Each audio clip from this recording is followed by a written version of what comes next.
Everyone, welcome. It's been a long time we've been waiting for this, actually just about 2 weeks. Uh, I am so glad that we have all of you here participating in this very, very important topic. I'm going to introduce you to the founder and the president of Community Wide. Mr. Muyide happens to be the CEO for Community Wide, and he has the honor of being CEO for 2 other major corporations in America, but I won't tell you that now. That will for another forum. But he has supported the cause of this organization from the get-go. From his speech, you will notice that.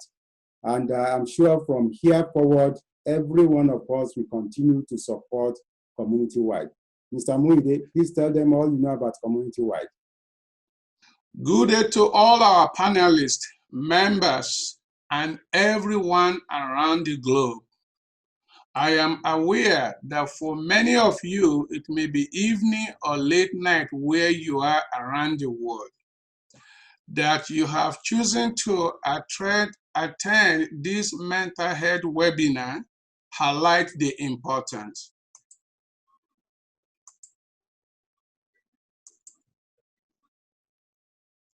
Let me briefly introduce you to Community-Wide Charities.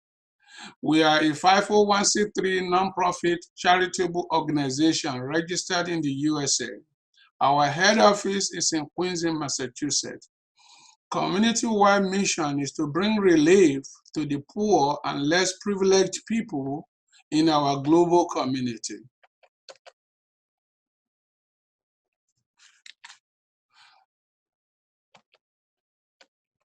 Allow me to briefly recap the very moment Community-Wide sprang to life during a visit to Nigeria in 2006.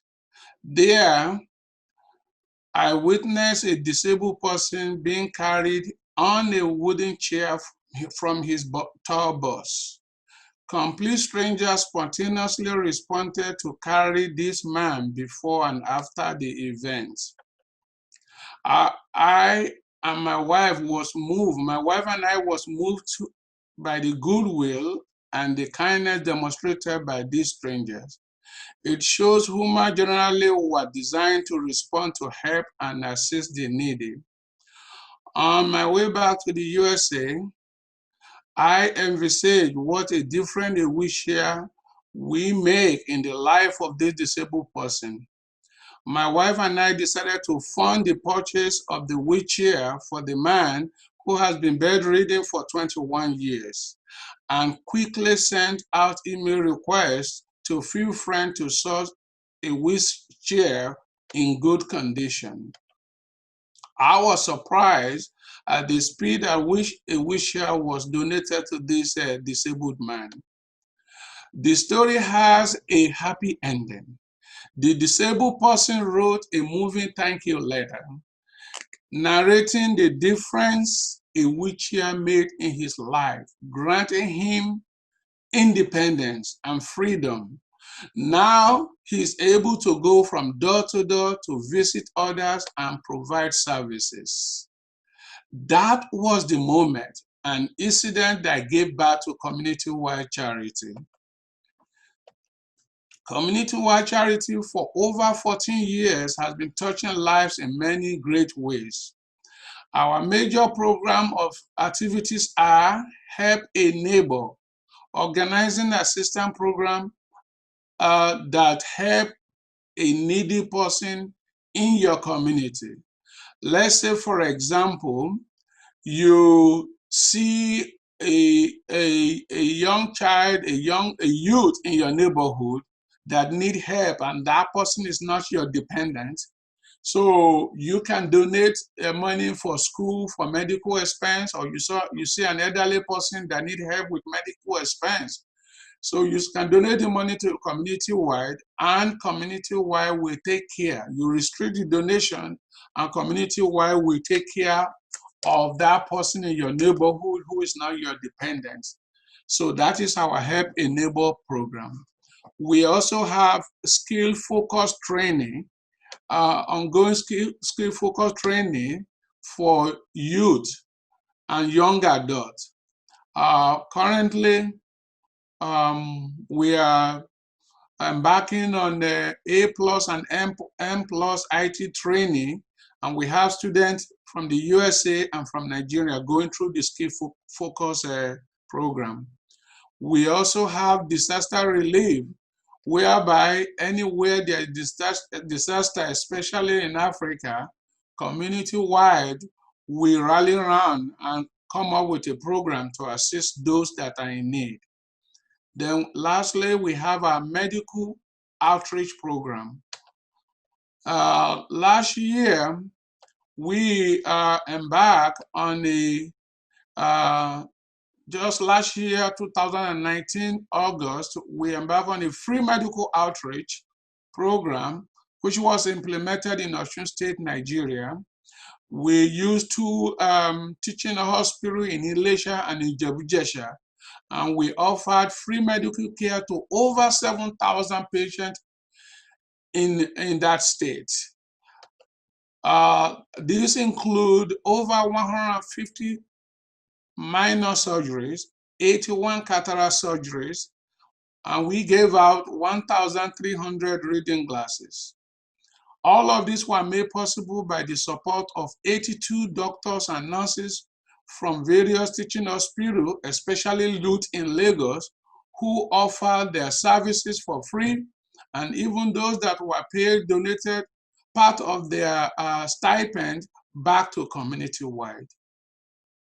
Let me now talk a little about our skill training program. Our skill focused training program equipped over 50 participants with computer skills. The training program assisted many to secure well-paying job and life improvement. Also, during this, just last month, when we were all locked down with the COVID-19 pandemic, we implemented a COVID-19 medical and food relief program. We were able to train and supply food packages to over 2,000 families. According to the UN Secretary General Antonio Guterres, he stressed the cumulative impact of stress, grief, and anxiety by saying, unless we act now to address the mental health needs of us associated with the pandemic, there will be enormous long-term consequences for families and communities around the world. Hence, community-wide has decided, with the help of our most distinguished mental health experts and panelists, to offer this webinar as a service to our global audience. Thank you, and I wish all of you good evening while we are all waiting to enjoy your expertise that can help so many of our people around the world that are going through mental issues during this pandemic. Thank you so much. Thank you very much. Now let's turn our attention to Mr. Tony Bayeshe. He's a mental health specialist. He has practiced in England and he practiced in Canada. He's practicing in Canada. He will be leading his team of presenters. So, Mr. Bayeshe, over to you, please. Thank you, and thank you very much, Mr. President. Truly a delight to see everyone, a huge privilege indeed for us to be part of this. It's a great opportunity to be able to speak to mental health in a time of pandemic. And as an earlier quote from the president, unless something is done and it's done quickly, the challenges will not be only a pandemic. We may end up with a problem that becomes endemic. So my colleagues who will be presenting this morning have taken a lot of time to prepare areas that really those who are in attendance will find truly beneficial, because It will speak to everyday things, everyday challenges. So the first on the panel, let me introduce those on the panel. We have Dr. Holly Stepanik, registered psychologist practicing here in Chilliwack area of Vancouver, Canada. Beverly Allen is an SRT practitioner. Beverly worked at the school system here, head of counseling for many years, a well-respected therapist. She also practiced here in Guildford in Surrey, in Canada. Indeed, we belong to the same office of practice. We have Dr. Lariwaju Ibigbami, consultant psychiatrist. I'm not sure Dr. Ibigbami is presenting, but as we have questions after presentation, Dr. Ibigbami will be one of those who might be responding to some of your questions. Then we have Fumilayo Muide. I believe Fumilayo is presenting. Fumilayo is clinical pharmacist in mental health. I like to say in the Maryland part of the US. I'm not exactly sure. Virginia. Oh, in Virginia. Okay, thank you. And we have Comfort Muide, a program director, community-wide charities. So a beautiful lineup, I can tell you that we have. So you have a lot to look forward to this morning. And I also understand we have Dr. Harriet McCombs. Dr. McComb is a member of the American Psychology Association. So we look forward to hearing from Dr. McCombs shortly. So without further ado, let me invite Beverly Allen to present. Again, my name is Beverly Allen, and I am going to be talking with youth mental health, but not, you may notice that although this says youth, the principles here may be used by anyone at all. Youth wellness. When we hear wellness, we think of all kinds of things. We think of illness versus wellness and so on. There are many things that came up or come up for us when we are in this situation with COVID. As somebody brought out, stress, grief, anxiety, fear, and many other things. So we're going to talk about some of the things that we can do in order to help ourselves through this. Fear is a big thing. But, this is normal. When we heard that we needed to stay indoors, it was going to be different from what we would normally do with our lives and the way we would normally behave. It would make sense that we got scared. We were afraid. We didn't know what was going to happen. What's the meaning of this? And so often I say, there's a thought. When we're afraid, the more afraid we feel, the bigger the situation, the scarier the situation seemed to us. So then there's a statement, when there are monsters in the closet, turn on the lights. Oh, what does that mean? Recognize what is really there. It's sort of like, you know, when you're in the dark in the room, if it's dark in the room, you see a shadow and we think it could be a monster. But actually, when we turn the lights on, we realize that it's an object, a reflection of the object which is sitting in the room. One way of turning on the lights on this fear monster is to recognize that very little of the things about which we are afraid actually take place. So with that realization, we can now move to, well, what can I do? I am afraid, what can I do? Maybe not everything will come about, but what can I do with this situation? What can I do with this fear? Answer the what ifs. We flip it. Answer the what ifs. When we're afraid, we think, what if such and such a thing happened? What if such and such a thing happened? What if this doesn't happen? Well, when we can address those ourselves, then that helps to diminish the fear. So literally, a piece of paper or on your computer, answer the what ifs. What would I do if? How would I manage if? To whom would I turn if? And make a list. There's not one right answer or two or three. When we write, what would happen if? Write as many answers as you can come up with, because one or more of those scenarios give you many options from which you can choose. And it gives you that control in your mind because you sort of have a plan. It's loose, but you have an idea of what you can do. Where would I go if? And list all those places. So answer the what ifs, and that will help you to flip the fear and give you a sense of control around that. There's another area, there's loneliness. There's loneliness and there is aloneness. There's a difference between the two. Loneliness is the absence of someone that we care about. There's a statement out there that says, sometimes when one person is missing, the whole world feels depopulated. This is where we miss a loved one, a friend, somebody that is dear to us. Well, how can we correct that? How can we reach out to that person?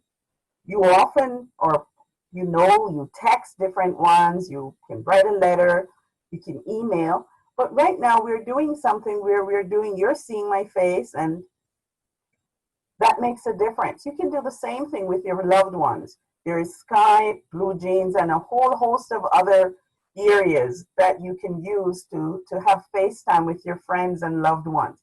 Seeing them, hearing their voices, seeing the expressions on their faces make a huge difference to help us to combat loneliness. Aloneness is something else. It's solitude. Aloneness is feeling comfortable with oneself and enjoying being in the room alone or wherever we are. In this picture, you see a young lady. She's sitting on the sand. She has a book. She's alone. If I were to ask you, does she look lonely? The answer would probably be no. She has a book. She may be reflecting on that. She may be observing birds. She may be seeing children playing. But in that state of aloneness, it's that solitude where we enjoy your own company. Now, how can we spend time with ourselves? Sometimes things happen and we do not know how to spend time with ourselves, or it's not comfortable to do that. How do we do that? Well, it's the same as when we meet someone new. To be able to spend time with ourselves, it's important to get to know ourselves. When we meet someone, there's an introduction. Maybe we introduce ourselves to this person, that person to us, or maybe someone will introduce us. And then there's an exploration. There's a conversation. This person will talk about, what has brought them to where they are, who they are, where they're from, just a bit of conversation to get to know them. And then as that exploration is going on, then what happens is we in ourselves will decide, oh, I really like this about this person. I'd like to cultivate a friendship with this person. And then different things start to happen in order to cultivate that friendship. We do the same thing with ourselves. We introduce ourselves. It may very well mean we stand in front of the mirror and, hello, Beverly, whoa, I haven't seen you. I want to look at you in a different way. Find something, even if it's physical, on my face that I like, that I didn't recognize or appreciate before. Maybe my eyes, I didn't like my eyes, or for whatever reason, and I look at them and go, I've never liked my eyes, but let me see, what is it about my eyes that I can actually appreciate? We can do physical things, we can do emotional things, we can do all kinds of things. I really like that, for example, that I'm really patient. Such and such a thing has happened. I'm glad that this is the way I handled it. I like that about myself. Perhaps reading something, reading a story, watching a movie, finding a character that perhaps have characteristics that we would like to develop in ourselves. We can do that as well. We can perhaps decide, or drawing. Can we draw a picture, paint a picture? It doesn't have to be a massive thing. For example, we can look out the window, see a cloud, draw that cloud, give a characteristic to that cloud, bring it in, maybe write a story about that cloud. And there we have a story. Other things we can do, allow ourselves to be in the kitchen or create something, sew something, cook something, build on something that we perhaps enjoy eating. We can create a recipe around that, change what we know. We can organize things. We can organize our minds. Take time to just organize what's happening in our minds. Organize something physical. Your closet, the kitchen, the underneath the kitchen sink, anywhere. Do something that you can organize. And you can explore other things too, whether it be with yourself or with others. One fantastic resource for this is parents, grandparents, great grandparents, aunts, uncles, or someone else who have lived at a different time. Get to know these people. Know how they were, how they functioned during that period of time. How would they have managed being in isolation if they were back at that time? Or someone from another country. How do they live there? Perhaps we can imagine ourselves being there.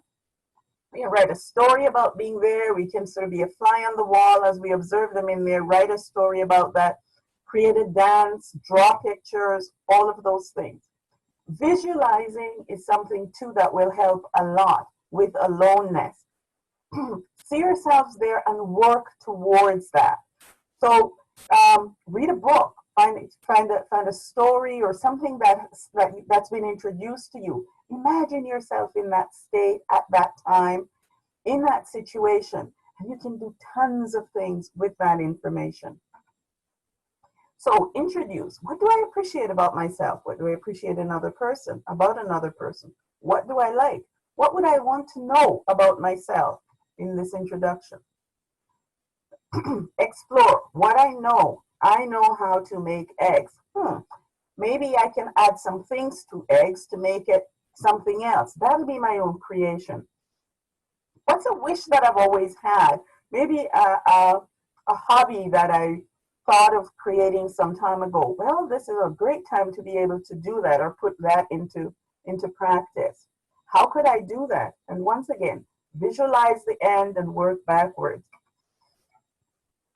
Aloneness gives you an opportunity to cultivate new interests, to cultivate hobbies that we may not have considered before. Remember, we talk about organizing, writing, all of those kinds of things. We can build on these. So what are some things then that we can do, and where can we find that time to do that and that energy to do that? We know about being bored, and we know about being restless. What's the difference between boredom and restlessness? Well, boredom is that flatness that we feel. How do we channel that being flat? Remember, we talk about being creative. Here you see people are dancing, they create a new game, play, make your own exercise routine. Again, write a poem, write a story, paint. Those things you can always go back and you can share those with the people in your, remember, we talk about the loneliness. We can share these things that we will have created with the loved ones when we talk with them. So we can channel we can channel our creativity in ways that will not just benefit ourselves, but benefit others. A huge thing in this is songs and jokes. Jokes are fantastic. If you find a joke, you can twist it, make it yours, share that, share a laugh with others. That does a lot. So how do we find these things? There are books we can find. There are movies, recipes. Search the internet. Find some ways and incorporate them in your life. Maybe play a musical instrument. These are things that are out there that we may or may not have explored in ourselves. As we learn and get to know ourselves and implement these things, we learn that we can do something about this. When we get irritable, that is that it feels like everything is boiling inside of us and we're angry and we yell at the dog and the cat. We just are not feeling ourselves. One significant thing to do with this is perhaps think about what was the thing I was thinking of before I felt this sense of irritability. And again, pen and paper, write that down. What else was I thinking? What else was I feeling? What was I noticing in my body just before I got irritable or this feeling of being irritable came about? and you move right through with what else? What was I thinking? What else? What was I feeling? What else? That whole series of and what else? Until you find the very root thought or the very root sensation that moved you into that place of irritability, and flip it. Remember, we talk about getting to know yourself and then the things you can do once you find. Flip it. If I was thinking, for example, I was feeling hungry and I was thinking there's nothing in the fridge and so on. Well, flip that. What can I make? Let's see. Get creative. So you always have control over that situation, those situations. Wellness is something, it is yours. You can choose wellness. These are just ideas, and I know you will hear lots more for the rest of this presentation. Choose wellness. When you choose it, you own it. When you own something, then you can do the improvement of it. You improve this, and then you get to enjoy it. So you always have that choice. Wellness. Enjoy. Thank you.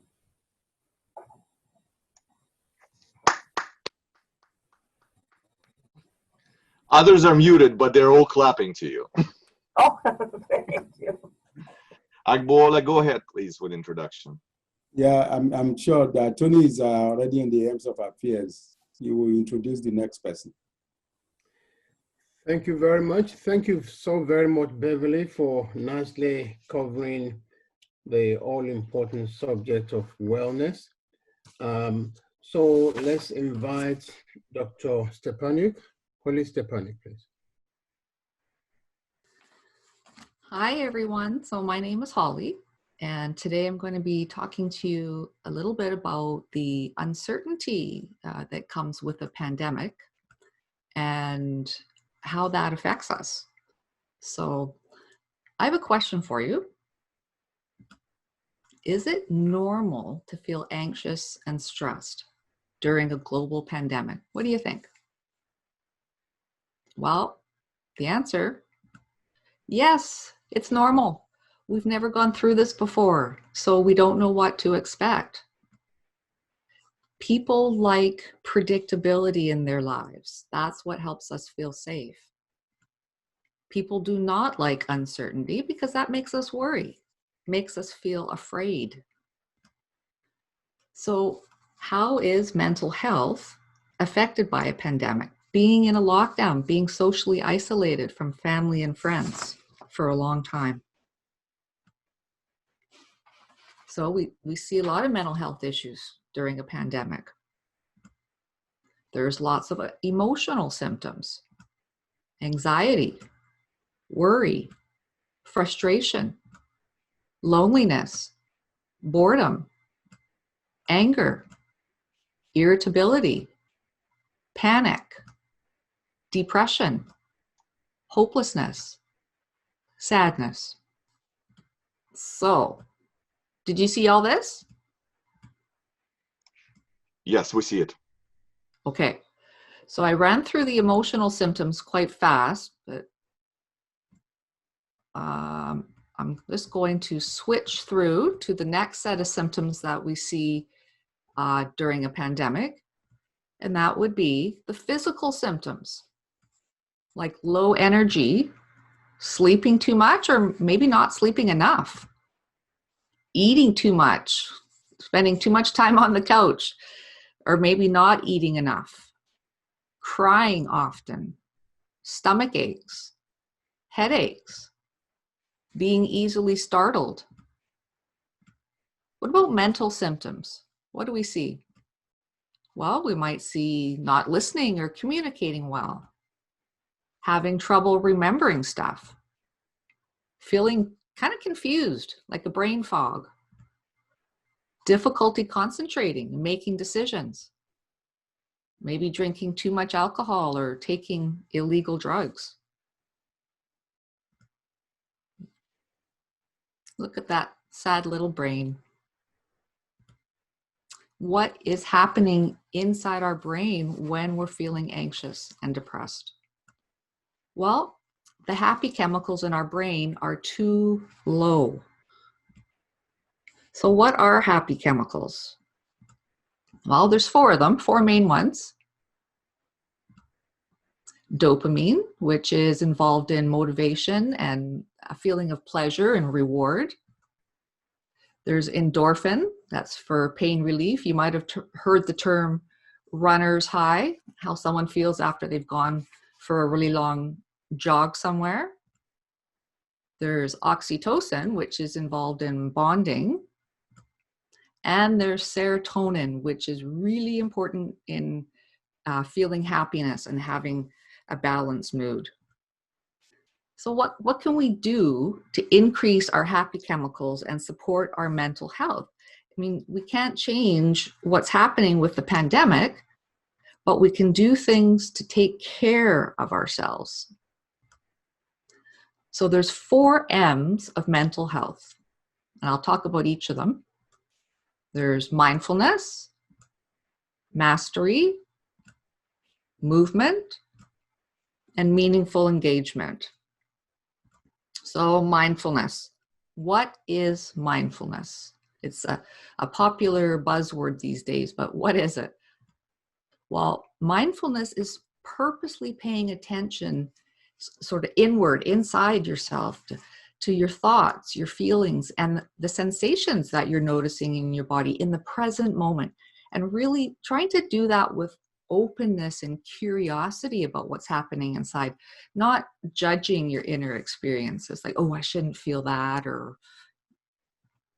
So why is mindfulness important for our mental health? What does mindfulness do for us? Well, mindfulness actually decreases anxiety. Mindfulness actually improves our emotional regulation ability, which just means being able to calm yourself. So, how can you start practicing mindfulness today? Let's say after this webinar, you're going to go out and start doing mindfulness because it's going to help with anxiety. Well, there's a couple free apps that might help you get started with that. There's one I like called Smiling Mind.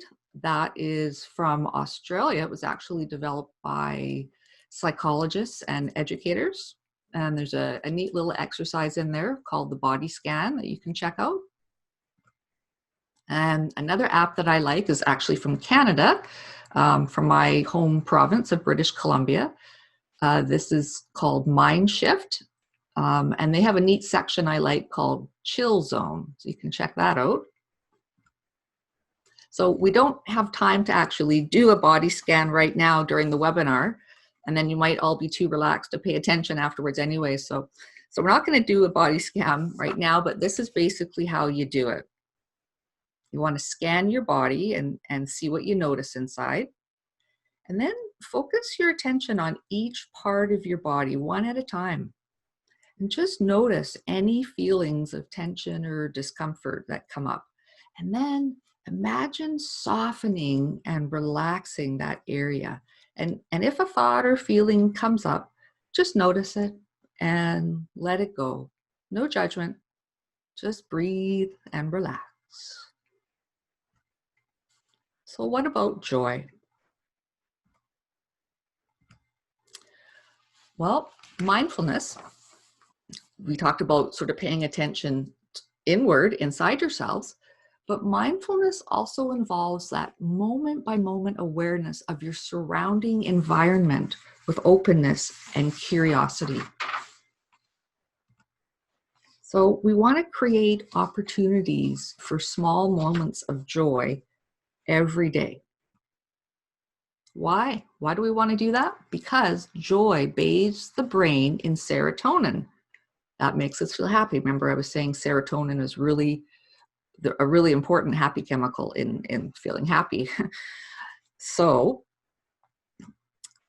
how can we create joy every day in this uncertain time that we're living in? Well, first thing, we need to slow down and smell the roses. So what we want to do is maybe in the places you walk every day, just pause. Find something that makes you say, wow. I mean, even the process of looking for it does the job, even just the seeking of it. So if you're currently in lockdown and you can't go outside, maybe can you look at pictures of nature on your electronic device to create those wow moments? Wow. How about just our routine daily activities that we do on a daily basis? Well, you can also practice being aware of your inner experiences during any routine activity, such as slowly washing your hands. Just, what does that feel like to your hands as the water moves over your hands? Just, just slow. Things like sanding wood, playing the guitar, cooking and cleaning, right? Just being mindful of what we notice inside when we're doing those everyday activities that we just take for granted. Yeah, again, really just noticing the rhythm of the activity. Gratitude. How can cultivating an attitude of gratitude help our mental health during a pandemic? Well, practicing gratitude on a regular basis improves our sense of well-being and happiness. So maybe you want to start writing a gratitude journal. Every night, just take a couple minutes just to write down in your journal 3 good things that happened in your day. So we're just, when you're doing that, you're just allowing your brain to relive those good things that you experienced earlier in the day. And when we do that, serotonin is released. So the second M of mental health is mastery. So what is mastery and why is it important for our mental health? Well, first of all, mastery involves 2 things. The first one is just thinking about things you've overcome in the past. Like, what helped you get through those hard times in the past? And just taking the time to pause and reflect and remember sort of those past victories where you overcame, right? That produces serotonin. So the second thing mastery involves is doing something that you're good at or something that you want to get better at. So mastery can be any activity that allows you to feel that sense of accomplishment, right, in completing a task. So, I mean, it can be simple things. It doesn't have to be, I don't know, taking up rocket building or something. But just try doing a new skill for 21 days in a row to make it a new habit. What about how important during a pandemic is maintaining a schedule and routine?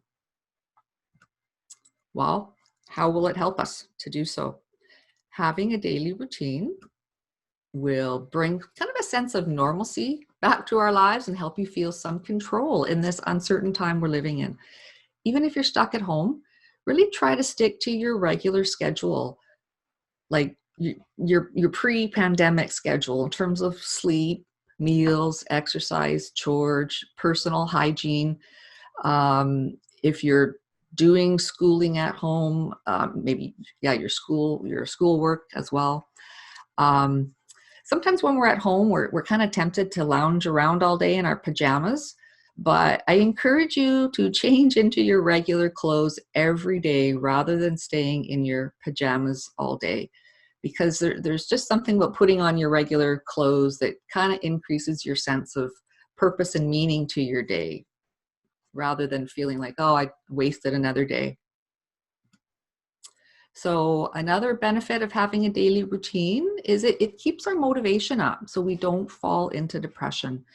And when we accomplish something, we get a little hit of dopamine, like a little reward of dopamine in our brain. So it's really good to try to start doing things in your routine in the morning, because then we get that dopamine reward. And that is what's going to motivate us to continue being productive for the rest of the day. So we can start with setting, just small goals for ourselves, like maybe just making our bed in the morning. Okay, movement. That brain's looking happier already. So the third M of mental health, as I said before, is movement. And why is movement important for our mental health? Well, there's a lot of benefits. Exercise releases endorphins, increases energy. It actually stimulates brain growth, enhances the immune system, and of course, it decreases anxiety, sadness, and insomnia. So those are some pretty darn good reasons to get moving. How much activity? Well, we need daily physical activity. I'm not saying you have to run a marathon 7 days a week, but some kind of activity, right? So we could start with setting a small exercise goal, for ourselves and gradually increase it over time. So if you're able to get outside, maybe you start with like a 5-minute walk around the block and again, gradually working up. Maybe you work up to 30 minutes or, of course, being outside, we get that daily boost of, well, the sun exposure, right? That's going to boost our serotonin level, our happy chemical. So, but what if you're stuck inside? I don't know everyone's circumstances. So for those of you stuck inside, why not check out YouTube workout videos? There's tons of them, hundreds of free workout videos online. You can track your steps, you can challenge a friend, right? It's personal trainers always say, hey, they always recommend you get a workout buddy, right? That it's more motivating to have a buddy system. Even small improvements in our exercise level increase the sensitivity of dopamine receptors in our brain that signal reward. So even if you don't really enjoy exercise, once you start doing it and those dopamine receptors get a little more sensitive, you actually will start to enjoy exercise. Okay, meaningful engagement. What is meaningful engagement? This fourth M of mental health. Meaningful engagement just means being an active participant and really trying to make each social interaction we have count. It's important because humans are very social animals. We need to connect with other people.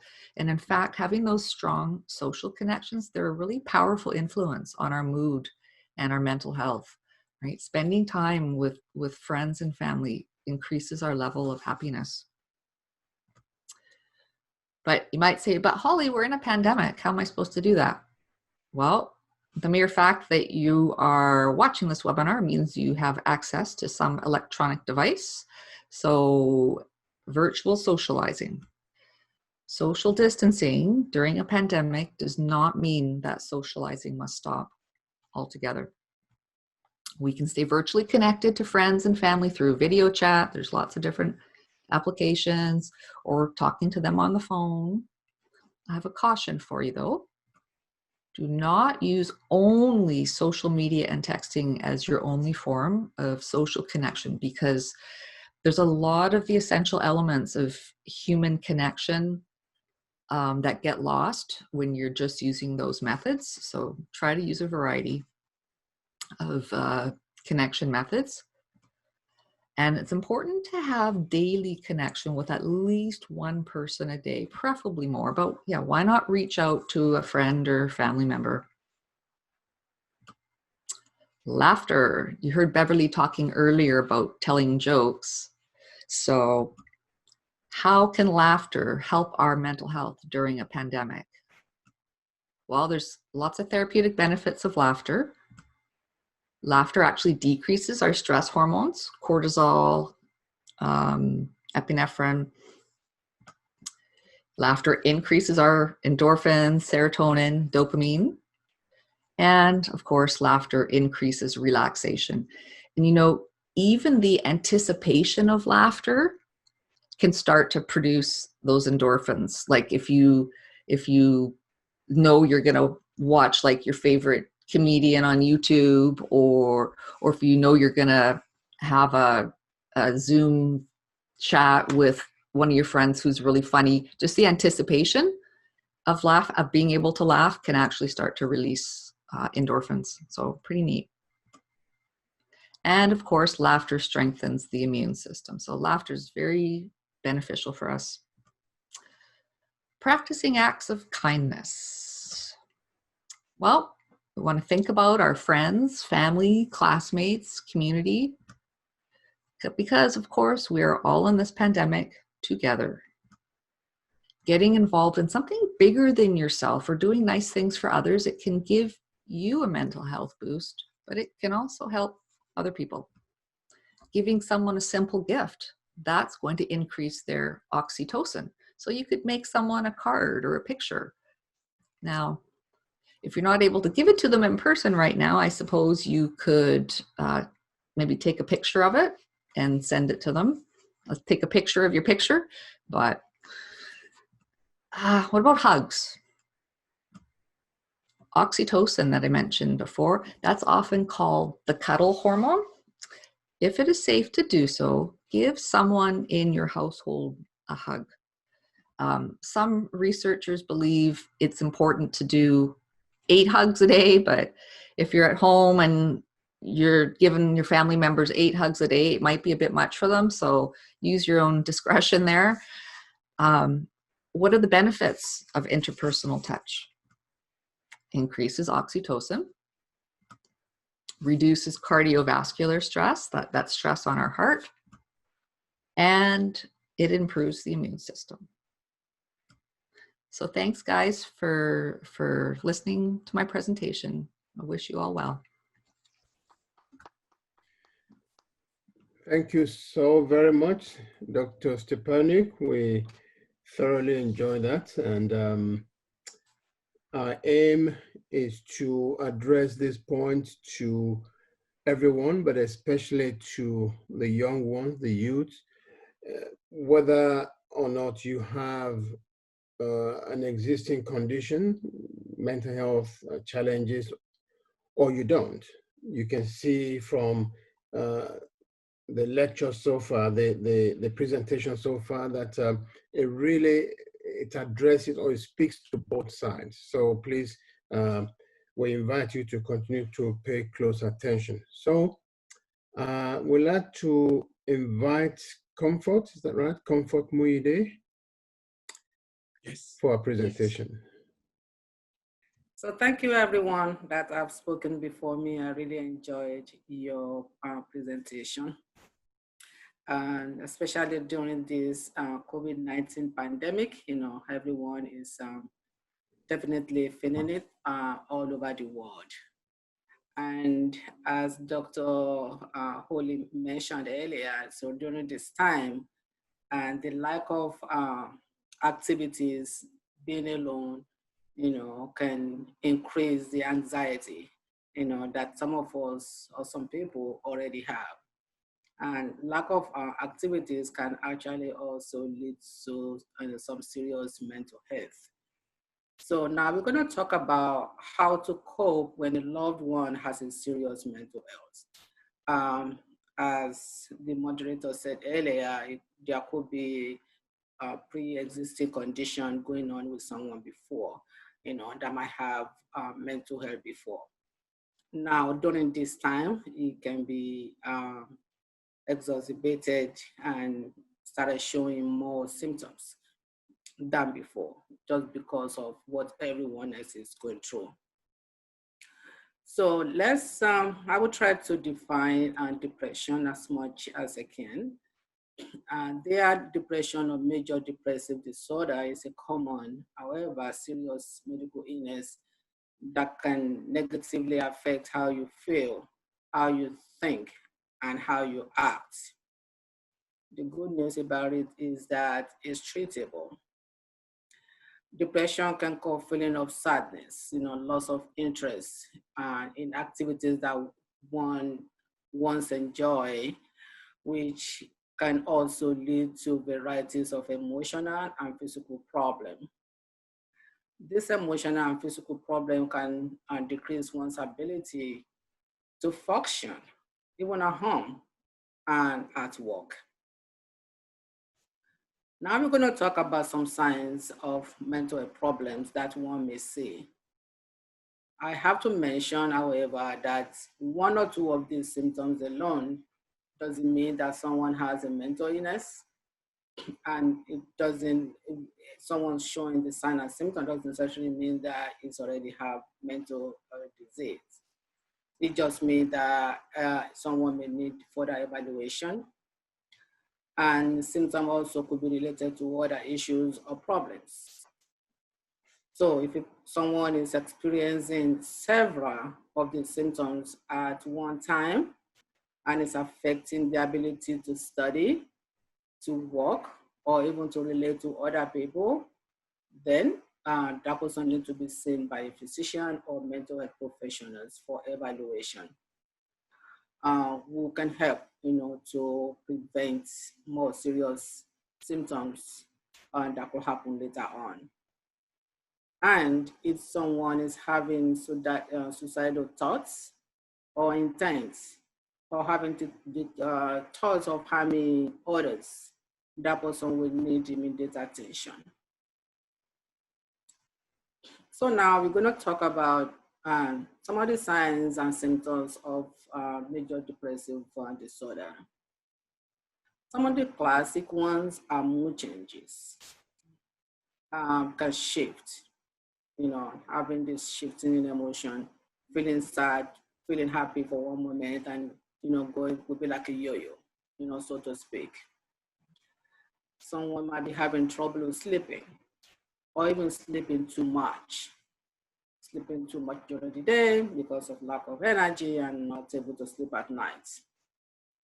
What about appetite changes? Someone might be losing or gaining weight that is unrelated to dieting. And they might be showing decline in personal care. Excuse me. They might not be able to take care of themselves anymore, not wanting to bathe, not wanting to change their clothing, not wanting to do things that normally every day they'll be able to do. They might have social withdrawal, not wanting to be shown in the public, afraid or fear of being among a lot of people. And they might show or have loss of interest in activities that they usually enjoy. They might lose initiative or lack desire to even participate in any activity due to loss of energy or increased fatigue. They might try as much as possible to avoid overstimulating situations. So during this time, sometimes you might invite them to your social media or to your Zoom dance or to your Zoom party. They might try to avoid it, might not want to come, and you wonder what was going on. So the drop in functioning could lead to failing in school, not able to participate well at work. Their social activities will be affected, as we mentioned. They might be quitting sports that they've been doing before, and they might not be able to perform familiar tasks, that they've been doing before. They might start developing or having problem thinking, problem concentrating, memory problem, logical thoughts, might be lost, and they might be having speech that are hard to explain. They might even have difficulty making decisions. Simple decisions might be very difficult to make for them. Now we're going to talk about some other symptoms, such as increased sensitivity, such as to light, even to some sounds that might be enjoyable to them before, some smells, or even touch. Humans like to be touched because it shows signs of kindness and affection. Another classic symptoms could be feeling of worthlessness or guilt. They might even feel worthless to be part of the family. You can just imagine. They might even feel worthless to accept a gift for varieties of reasons in their mind. They might feel disconnected with themselves, even with their surroundings, having a sense of unreality. And this illogical thinking could result in unusual or exaggerated beliefs about having personal powers to understand meanings or to be able to influence some events around them. What goes hand in hand with depression is anxiety and nervousness. Fear, might grip them. We all have normal anxiety in life. Coming just have to present at this with this great panel can cause anxiety. For me, it does. That's normal, for all of us. However, this type of anxiety that we're talking about goes beyond just having normal anxiety of wanting to do a good job, of wanting to have a good presentation, that people will benefit from. But this is a frigid fear, that will cause someone not to be able to move, strong nervous feeling. Someone explained it this way, that will be almost where she was going. I will not be able to take another step out of anxiety, out of the freezing fear that this individual was having. So because of all this unusual behavior, it may look odd, to people around them.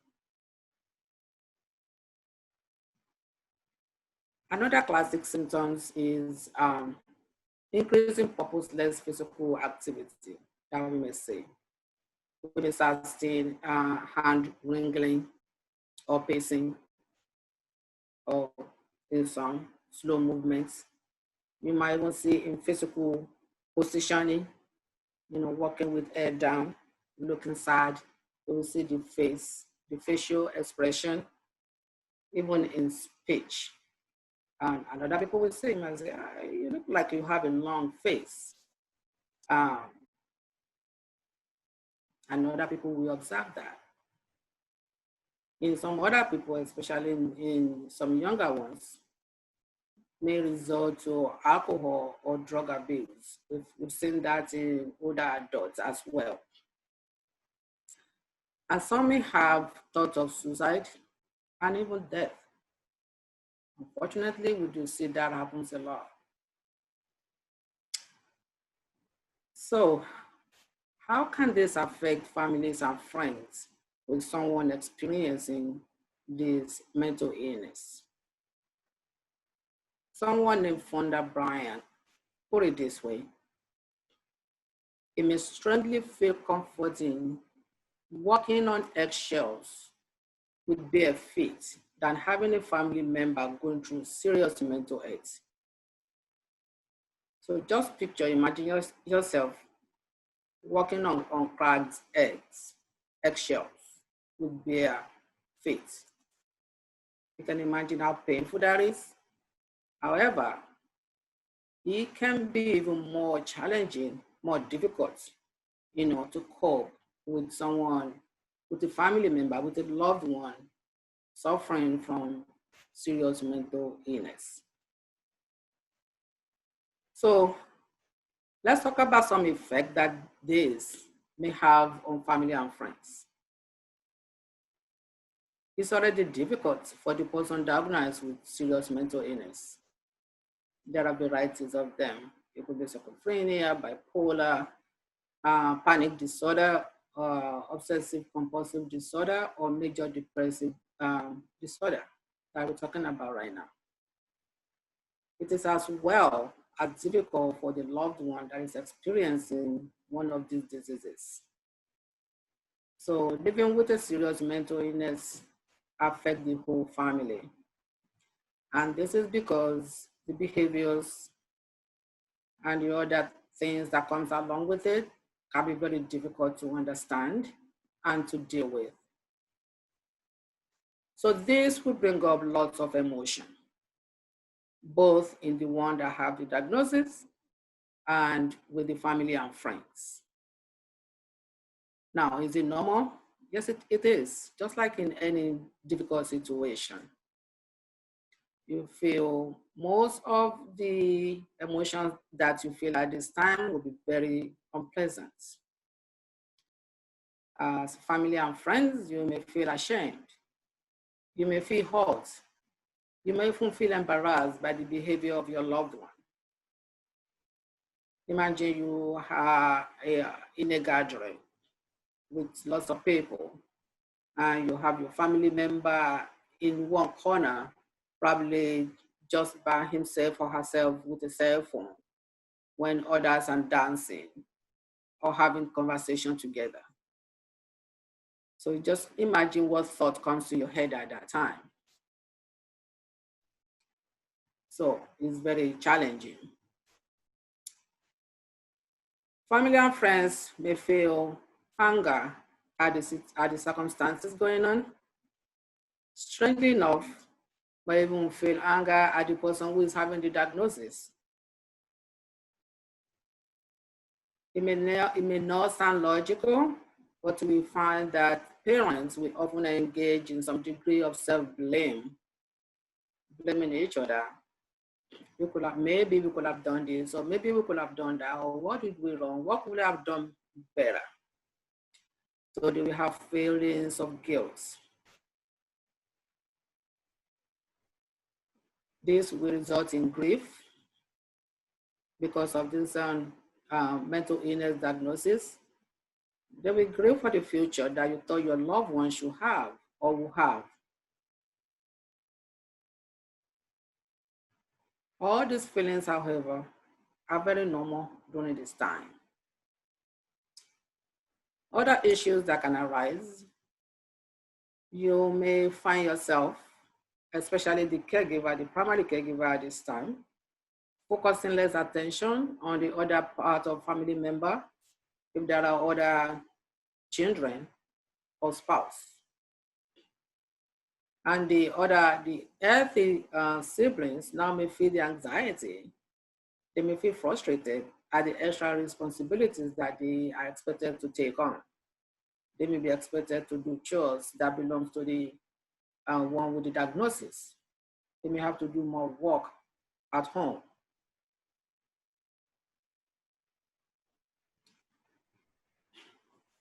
Now, we're going to talk about some facts about mental illness. Some of the great panelists that spoke before me have mentioned some of those facts. One thing is clear: serious mental illness often have a biological component. Yes, of course, there could be some other factors that could lead, to mental illness. Sometimes it could be situational, and sometimes it could be other issues. Another fact is that it's not only the result of bad parenting that can result into mental illness. So probably, you couldn't have prevented it by anything that you thought you might have done differently as a parent or as a family member or as a friend. So having that in mind,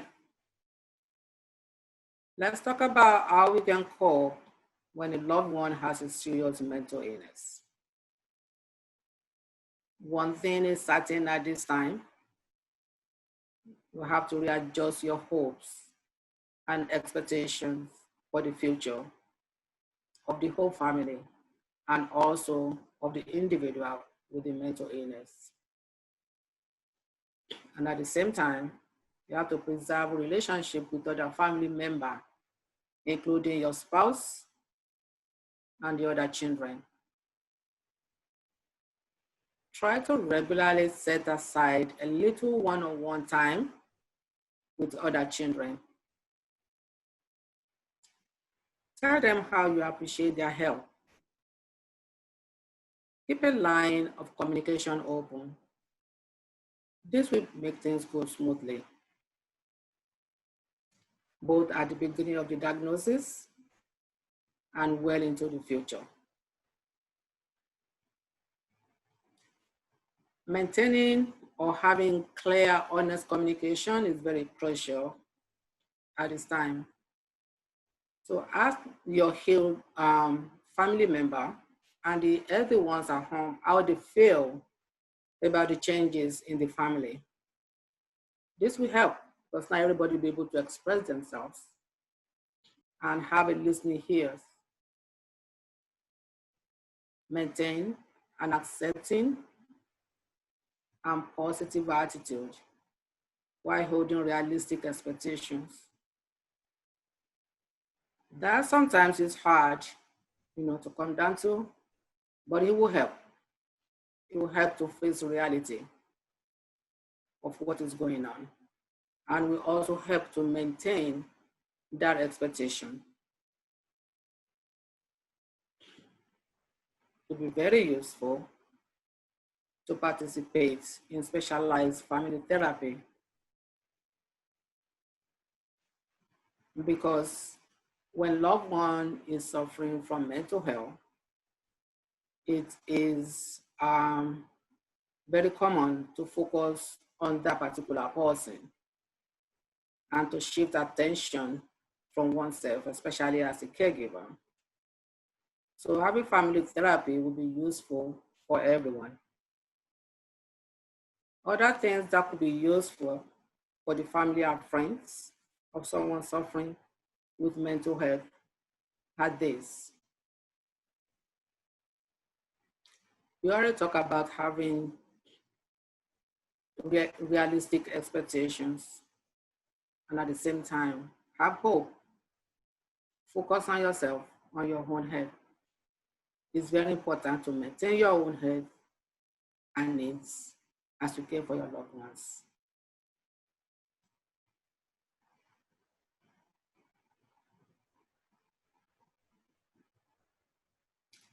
Try to eat healthy meals. Get some exercise and get enough sleep. Make time to do things that you enjoy to do. That will help you to de-stress. It will put your level of stress in check. You'll be able to support your loved ones and you'll be able to maintain your physical and mental health at the same time. There will be some difficult times or many difficult times. When your loved one will have some of those behaviors difficult to deal with. Try to reserve discussing problems for a regular scheduled family meeting. Make it a relaxing time. That time will not be the time to criticize or to attack. When you reserve criticism, at this time, it doesn't help at all. It will just make them feel attacked, which will not help the situation. During your meeting, use a neutral, justified tone. Avoid discussing your loved one's intentions, which you don't know, because you are not in their mind. Avoid discussing how the illness affects you personally. Even though it does, that is the reality. But during that family meeting with this individual will not be the right time to discuss that. It will just be the start of conflict and attack. And your goal is to achieve very good conversation with them.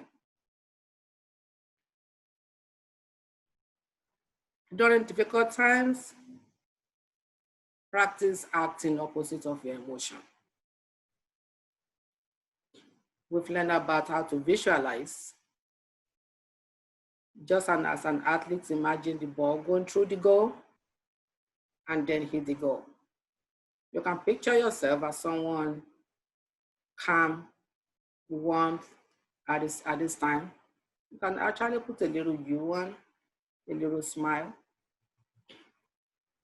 just for you to calm down and put your point across. Sometimes you have to fake it to make it. That's just reality of life. Able to convey warmth an acceptable compassion tone will help you and your loved one in this situation. Another practical suggestions given is to watch our body language. Someone suffering with mental health watch body language a lot. So we want to be aware of this. You want to focus on their positiveness. You want to maintain you want to be positive yourself.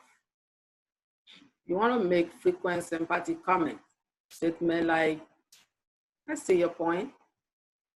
I know what you mean. Or when you go through difficult times, you can say, it must be hard to go through this emotion each day when you are depressed. They know they are, they will tell you they are, and they will tell you when not feeling well. So acknowledge that. Let them know that you are aware of it and that you know it.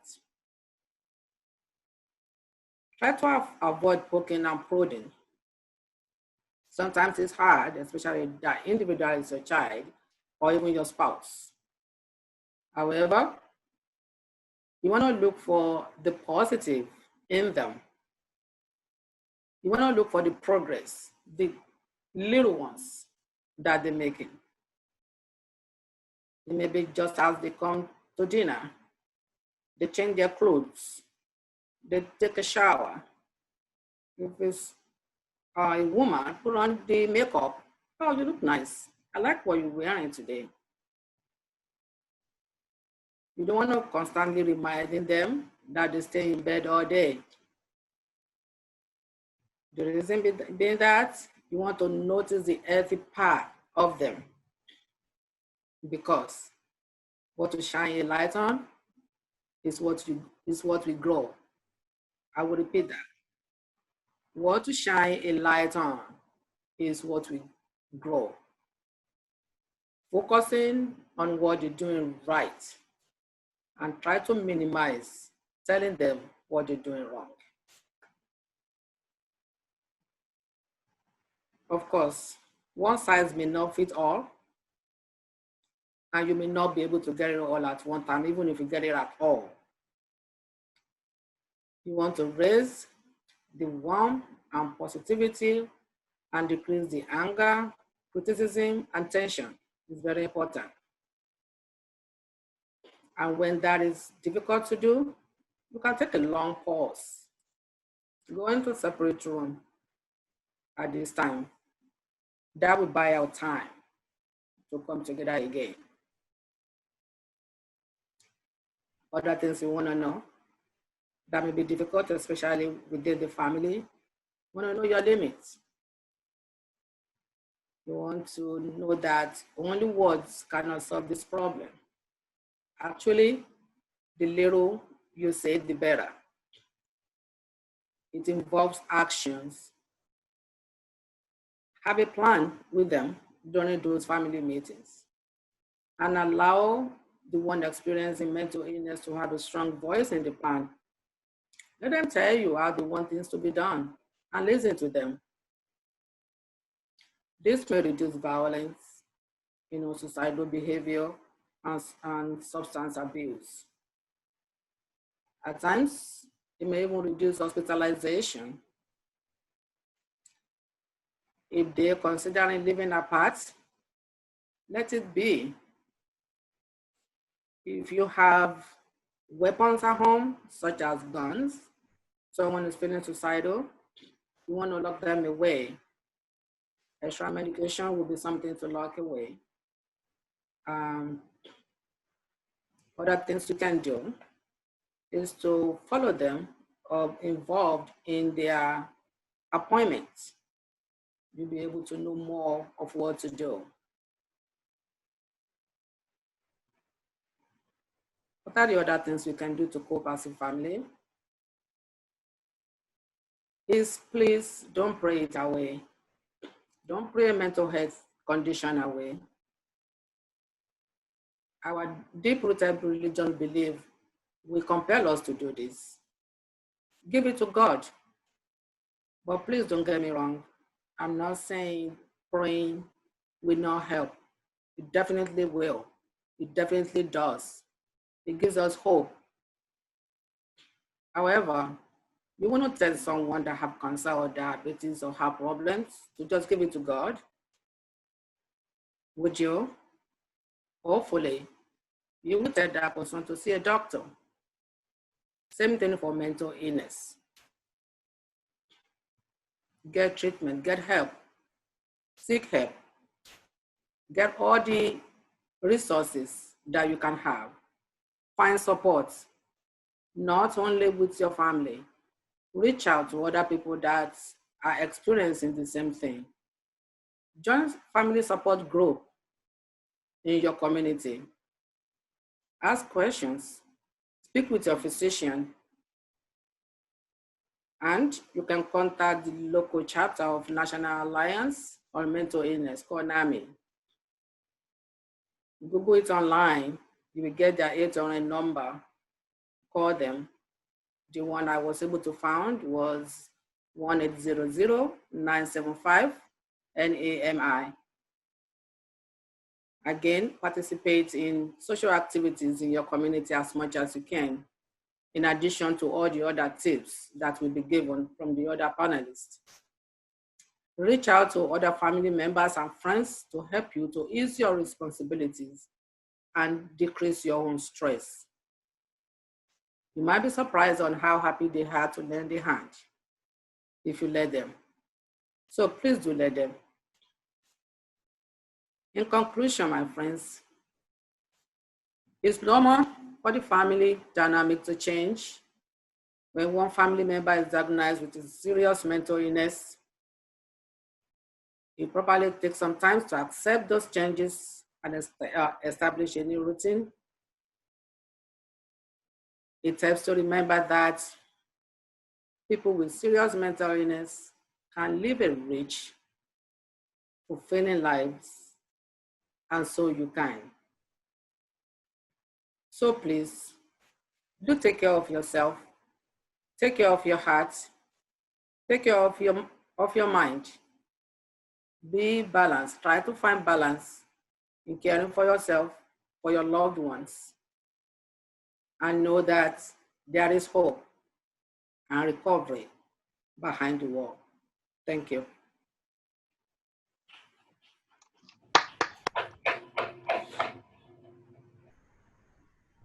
Thank you so very much, Comfort. That is a lot of work that you have put into your presentation, and I'm sure many would have taken so much from it. Thank you so very much. So we're making progress, and I would like to add just a little bit to what other panelists have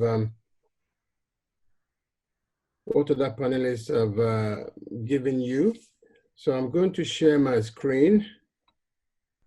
Yes, we have been here now for a little while and enjoying the different presentations. I want to again thank all those who have presented ahead of me. We appreciate the work that you have put in.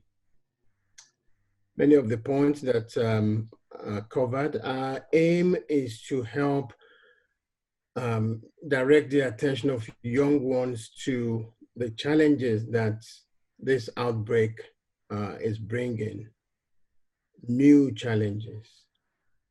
So in March 11, 2020, the World Health Organization declared COVID-19 a pandemic. So we've heard a lot about pandemics. It's an outbreak of a disease that occurs over a wide geographic area and affects an exceptionally high proportion of people. So you would have seen no place is spared. But when we have an outbreak of disease, which is pandemic, usually it's followed by another outbreak. That is the outbreak of fear. Some of my colleagues have mentioned fear.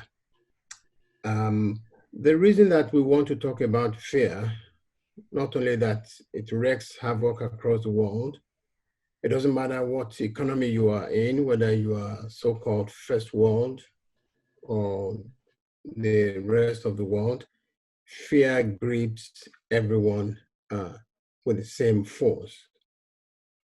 So, but let's focus our attention on the young ones. How does fear impact young people? Well, you may find, again, as already mentioned, you are not able to relax. The anxiety and panic increases. If you have anxiety and depression prior to COVID-19, you may find an increase. If you don't previously, you may find that all these sudden changes that are happening start to give you symptoms of anxiety. So one of the reasons why we need to pay particular attention to fear is that that is one thing we need to be able to cope with COVID-19, which is a good immune system. If your immune system is good, many people have recovered from COVID-19. However, fear has the potential to increase the adrenaline and cortisol in the system. And this will, without question, impact your immune system. So one may not actually do poorly on their own in dealing with COVID-19. But if you factor fear into it, then prognosis may be poorer. Another way that fear impacts us is our survival instinct is brought on, what we understand as fight or flight response. Again, an enormous use of adrenaline, which if we are not actually flying or running away from something, the presence of adrenaline in the system is not the best. So then we've talked about depression, we talked about phobias, being in a lockdown. You know, for you who usually you spend most of the time outside doing things, and now suddenly you are inside for days and weeks, and it's becoming months now. So you may start to experience phobia, some agoraphobia, claustrophobia, are some of the things that may come on.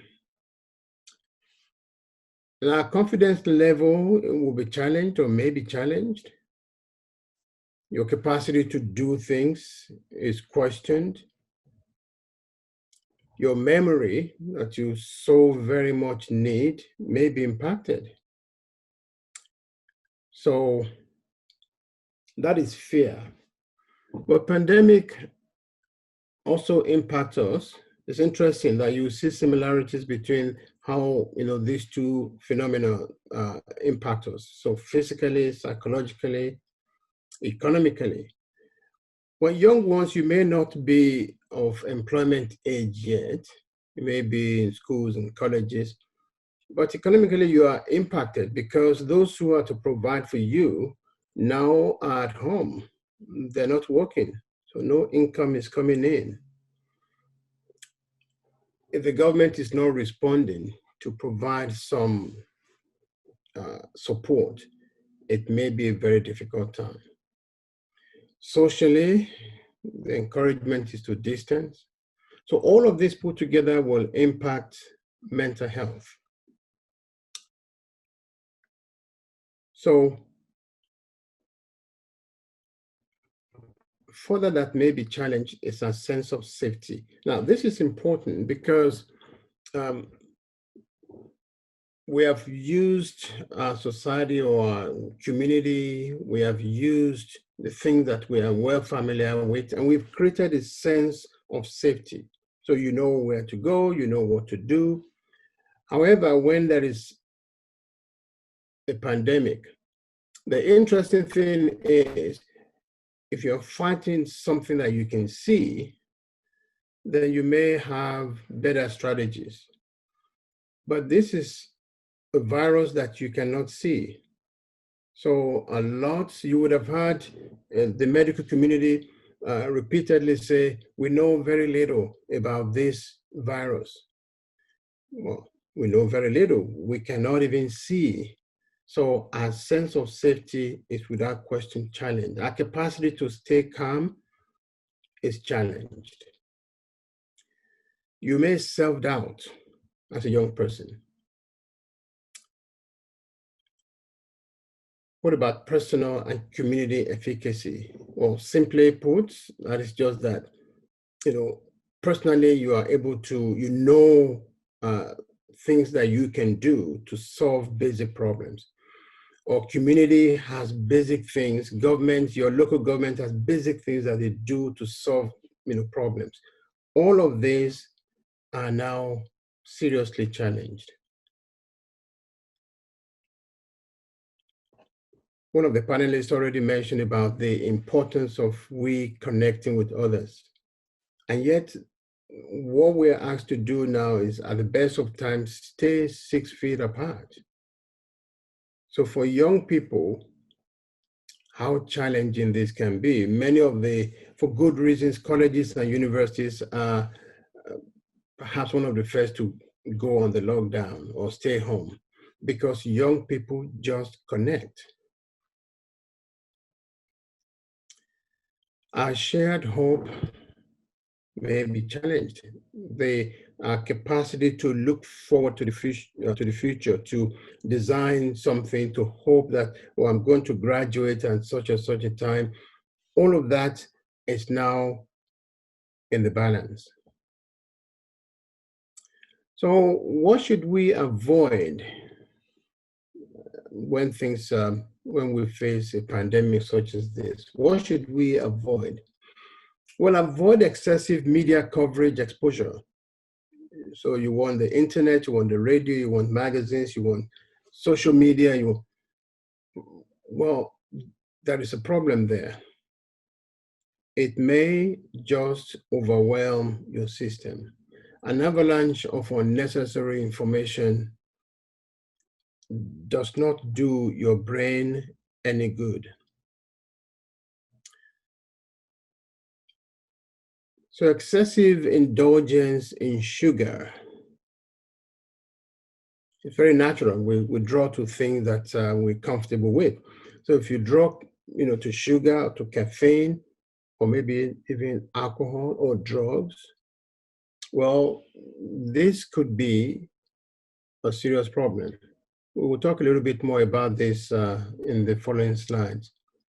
But to keep in mind that what we want to do, what we want to engage in as young people are the activities that truly promote health and wellness. So what are we to do?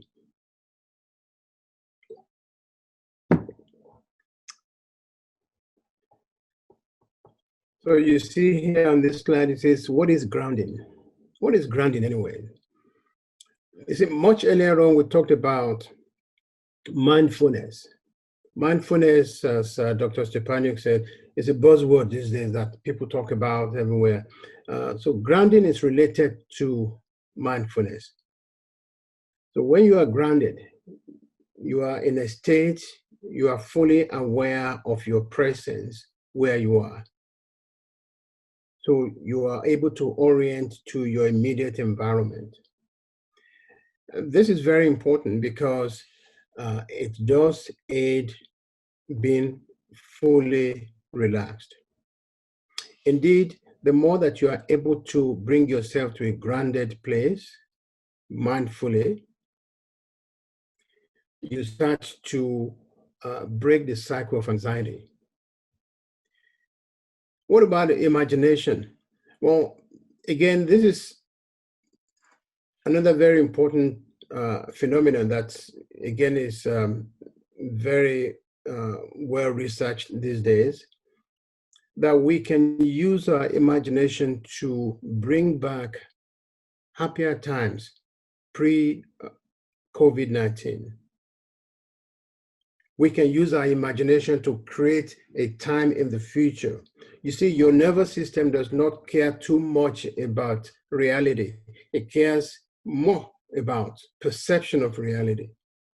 So if you can use your imagination to, picture a time in the future when things are great and wonderful, yes, your nervous system recognizes that and is good with it, and the benefit comes. You don't even have to wait for the benefit because it comes quite instantly. So you want to engage, or you want to reconnect yourself with what helped you in the past. Resources that you have used in the past to deal with challenges. Spirituality is a resource. And this is not, necessarily talking about one religion or the other. There was a study done here in Canada a few years back, and the report says that Jesus saves. And it says, yes, seriously, Jesus saves. And the study was actually showing the importance of one being connected to, one's spirituality. So take the time to connect with your spirituality in the way that you know how to. Find a purpose, something that you want to put your mind to. It has material benefit for you right now. It does. So find a purpose, either you're doing something for a family member, or you engaging in a new project that you are going to be able to develop post COVID-19. Well, the best medicine is sleep. Yes, restful sleep. What is sleep? So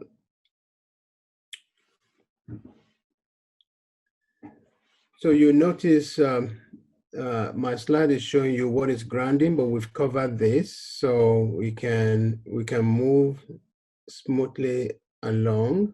What helped you in the past, your spiritual connection, find a purpose in this time. Right, so what is sleep? Well, sleep is basically the time in the day that we lose consciousness. And for us humans, undisturbed, it should last about between 8 and 9 hours. Why sleep? As we mentioned earlier, it is the best medicine. So sleep will help you to cleanse your brain. As we walk about in the course of the day, as we do activities, you will notice that the brain, like any mechanical tool, has byproducts. The byproduct that the brain releases is the beta amyloid. If beta amyloid is not cleared from the brain, it has really serious effect. Good sleep, restful sleep, when you are able to do that, it's in that time that that byproduct is actually cleansed and discharged from the brain. Isn't that a wonderful thing? Now, what is the benefit of that? Your memory is better. You can recall information better. And of course, you have energy. And again, another way that this helps in the event of one contracting the virus is that your chances of recovering from an illness is way higher when you get good sleep. So we want to thank you so very much, all our panelists, for the hard work that you put into presenting. We want to thank you all who have been an active part of community-wide charity. What a great thing that you guys have put together, and how wonderfully this is, helping different ones. We are highly, highly impressed when we see videos and pictures of people that community-wide is helping right across the world. So now we want to turn the attention to those in the audience. You may have questions, and we would like to get your questions and respond to them.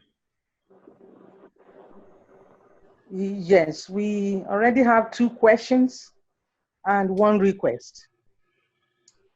Can Excellent. everybody hear me? Yes, we can hear you. So please, yeah, let's have the first question, please. Okay, I believe this question is for Dr. Holly from Canada, and it says, can pranks be included? Sorry, can you say that again? Can pranks be included? For laughter. For sure, because you're getting the anticipation of the person's reaction, just as I was talking about how you get the anticipation of laughing with a certain friend or watching a favorite comedian. So yes, I think that can be included, of course, as long as it's not going to be upsetting the other person, right? So of course we have to be selective in, you know, the kind of people that we think will find that funny to receive the prank, because ultimately, yeah, if that's going to benefit them, if they're going to get a good laugh out of it as well. Thank you so much. And the next question is, what is the difference between mindfulness and meditation? And Holly, do you want to take that question? Sure. Mindfulness it's all about being aware and present in whatever activity you are doing, right? So whether it's washing your hands or cooking or mowing the lawn, right? You're really noticing what's happening inside you, but you're also noticing things in your environment. Like you're really trying to pay attention to the effects that you have on those around you. So when you're mindful, you're actively involved in whatever activity you're doing with all of your 5 senses, right? Rather than allowing your mind to wander. So say if we're doing a routine activity like brushing our teeth, right? We can slow down and pause and just take the time to notice the smell of the toothpaste, right? Or the taste of the toothpaste on our tongue, or the sounds of the bristles moving across our teeth. Maybe our reflection in the mirror as we're brushing and we see that little white dribble of toothpaste coming out, right? There's lots of different senses involved in mindfulness. Whereas in meditation is more of a formal practice, right? Typically the person is like maybe sitting down and they're doing it for a designated chunk of time, like, okay, I'm going to go meditate for an hour, right? So, and typically they might just have a single point of focus, like maybe they're going to notice their breath or, you know, different things, and they're doing it for a specific amount of time. And also, at times, I think the word meditation, some are a little bit sensitive to it because there is a religious or spiritual slant to meditation. Eastern religious tenets would include meditation. So you have things like transcendental meditation and all forms of other meditation. But we just want to clear that from a scholarly or clinical perspective, meditation is fine. You know, it's again related to grounding or to being mindful, being in a position where you bring awareness to the moment, you know, in sort of a more intense way. Some would say it's almost as if you are trying to make your consciousness become aware of your unconscious activity. So it's yeah, we hope that answers the question for the individual. Okay, thank you very much. And we have one more question and a request. So the question says, I have studied myself and I want to be involved in activities that aims towards humanity. How can I go about accomplishing this? Do you have any suggestions? Tony, can we get some of our panelists to help us with that? Yes, so please indicate if you would like to respond to that question. This is Beverly, I missed a part of what the question was. The question is focusing on, I have examined myself.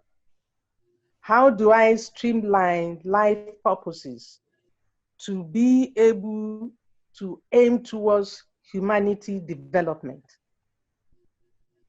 To aim towards humanity development. That's the question. So let me just explain that question to you, Beverly, is that this individual had studied himself and they're now asking how can they streamline their life in a way that they can, better support humanity. Okay, I can take that. When we look at, thank you for that question. I think that shows, a lot of thinking and wanting to move forward. Ever been with someone who we really enjoy being with, and it's not because they're doing anything particularly fantastic, but because they're who they are. They have a healthy nervous system, so we connect with that. When we develop ourselves, just as you have studied yourself, and you're going to move towards humanity, you can only give what you have. So the more you develop, you've heard a lot of ideas here about things you can do to strengthen your own nervous system, to have a more regulated system. The more you do that, the more you can help others to move in that direction. So am I on the right path? I'm thinking that am I on the right path of that answer? Mm-hmm. Yeah. Okay. So then the more you do this, the more others will get from you. Remember in some of those parts, those statements, it's anticipation of doing that will bring about changes in yourself. So if we can bring changes in yourself, that's contagious. Just like laughter and joy and so forth, that's contagious. So you have humanity, or start with inside the house. We don't have to think worldwide right now. Start with ourselves, take one other person, and then work with that person, and then one other person. We make a difference with our lives, then that will make a difference with one person's life. That person will make a difference with somebody else, will make a difference with somebody else, and so on. And then it continues. It's not a large chunk, just a little bit at a time. And thank you. I think Dr. Ola Ibigbami also indicated that he would like to contribute. Dr. Ola, are you around? Yeah, thank you very much. I just want to add a little to what Beverly said. Another thing you have to consider is what are the resources that you have available to you. You have to determine what exactly you have in yourself. Who exactly are you? You have to understand yourself, your emotions. Then you also have to know what are those things around you that you have access to that you can use to help humanity. There's no way you can make an impact on people without you having the resources to make the impact. So you have to determine what are those resources that are available to you that you can use to be of help to humanity. That's just what I wanted to add to what you said. Thank you. Thank you very much. This is Dr. McCombs. May I Please respond to that question? Thank you. Just want to say that it begins with a question, and you've asked a significant question there. But if you would allow me to just engage with you for just 2 minutes, and I'm not sure who asked the question, but here's the question. If by some miracle or some awesome gift is given to you, I'll just say, if you could wave a magic wand and cure, find the answer, provide the solution to any single problem in this world, what would it be? And on the more practical level, there's probably a question in your mind that you have asked yourself for a long time. Why is this way? So what is the question that you would like to provide the answer for this world? I'm quite sure you may have asked yourself, why is there poverty? Why is there injustice?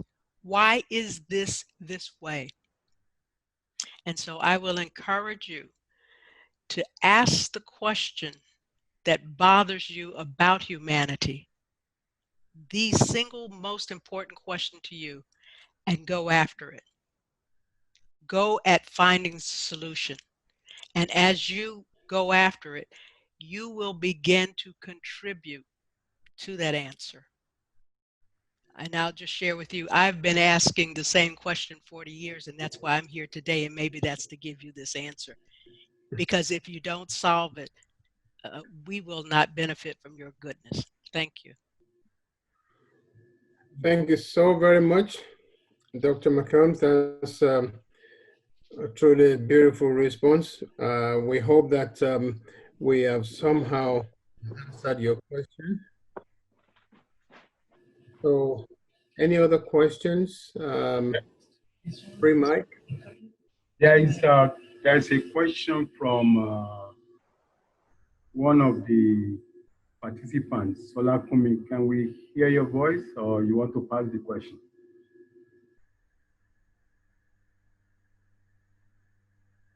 Solakumi. Okay. I'll pass on. I'll get the question in writing and I'll pass it on to you. Okay.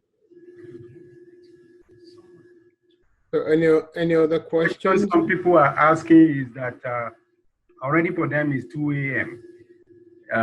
Where they are connecting from. We have our audiences connecting from India and Asia. So they say, will they be able to get the materials?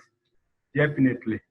We are going to package the whole video and all the presentation materials, and we're going to make it available in the next week or so on the communitywide.org website. So everything discussed today, the video and the materials will be packaged together and you'll be able to have access to them.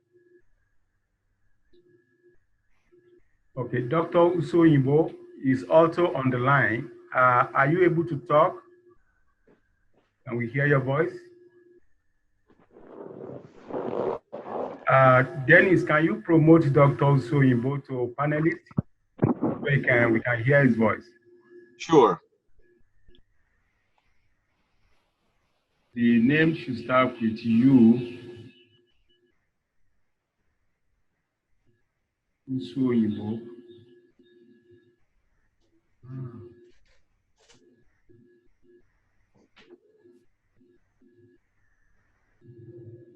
Okay, while you are finding that, please promote Solakumi to panelists so she can ask her question. She's been raising up her hand.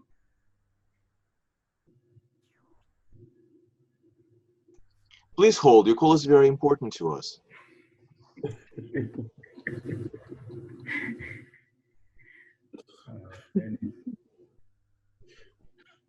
I've been raising my hand. I wanted to comment on the last question. Please go ahead. Okay. The last question said that, what can I do? How can I help people? You know, most of the time when people talking about helping people, people always think it's all about money.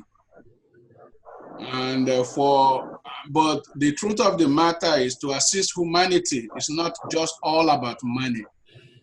I could remember many years back, even before we start community-wide, my wife and I, we volunteer ourselves to go help elderly people. Elderly people in the US and Canada and many areas, the commercial market, they prey on them by sending them a lot of free credit card application, just sign just say yes and everything, and they have a bunch of letters. So what we did is that we volunteered to go to some of these elderly people to help them sort their mail. And many of those advertising, we just trash it. We just trash it. We help to organize. We even help them to pay their bill. And this is a good bill. So there are little things. If you are young, after the COVID-19, you can go and help an elderly person clean their home, clean their yard. Little by little, you give of yourself to other people. If you can figure out things you can do without you spending a dime, you are helping humanity. That's my contribution. Thank you very much. That's a great contribution. That's right in the spirit of community-wide. We appreciate that. Thank you. Is Solakumi able to talk? Okay, Solakumi, you can now unmute yourself and ask your question. Okay, hello everyone, my name is Sholakumi, and the question I have here is how much information do I actually need about COVID-19? Because, you know, the more you hear more news, bad news about it, the more it dampens your spirit, and then you feel like, what's the point of being here when you hear people dying and things like that? So how much information do I need about it? So, please, this is open. We would like to get a response. Any of the panelists would like to speak to this? I can speak to that. Okay, yes, please, thank you. All right. Well, we are all affected by COVID-19. And either you're listening to television or you're listening to news, you turn any of them on, you hear about it day and night. And that's a very good question. You know, thank you for asking that question. What I think we want to know is the basic about COVID-19. What is it? What do I need to do to protect myself and my family? And how can I prevent other people from getting in? And how can I prevent me from spreading it when I have it? And what are the signs and symptoms to look for? These are the basic things that everyone needs to know.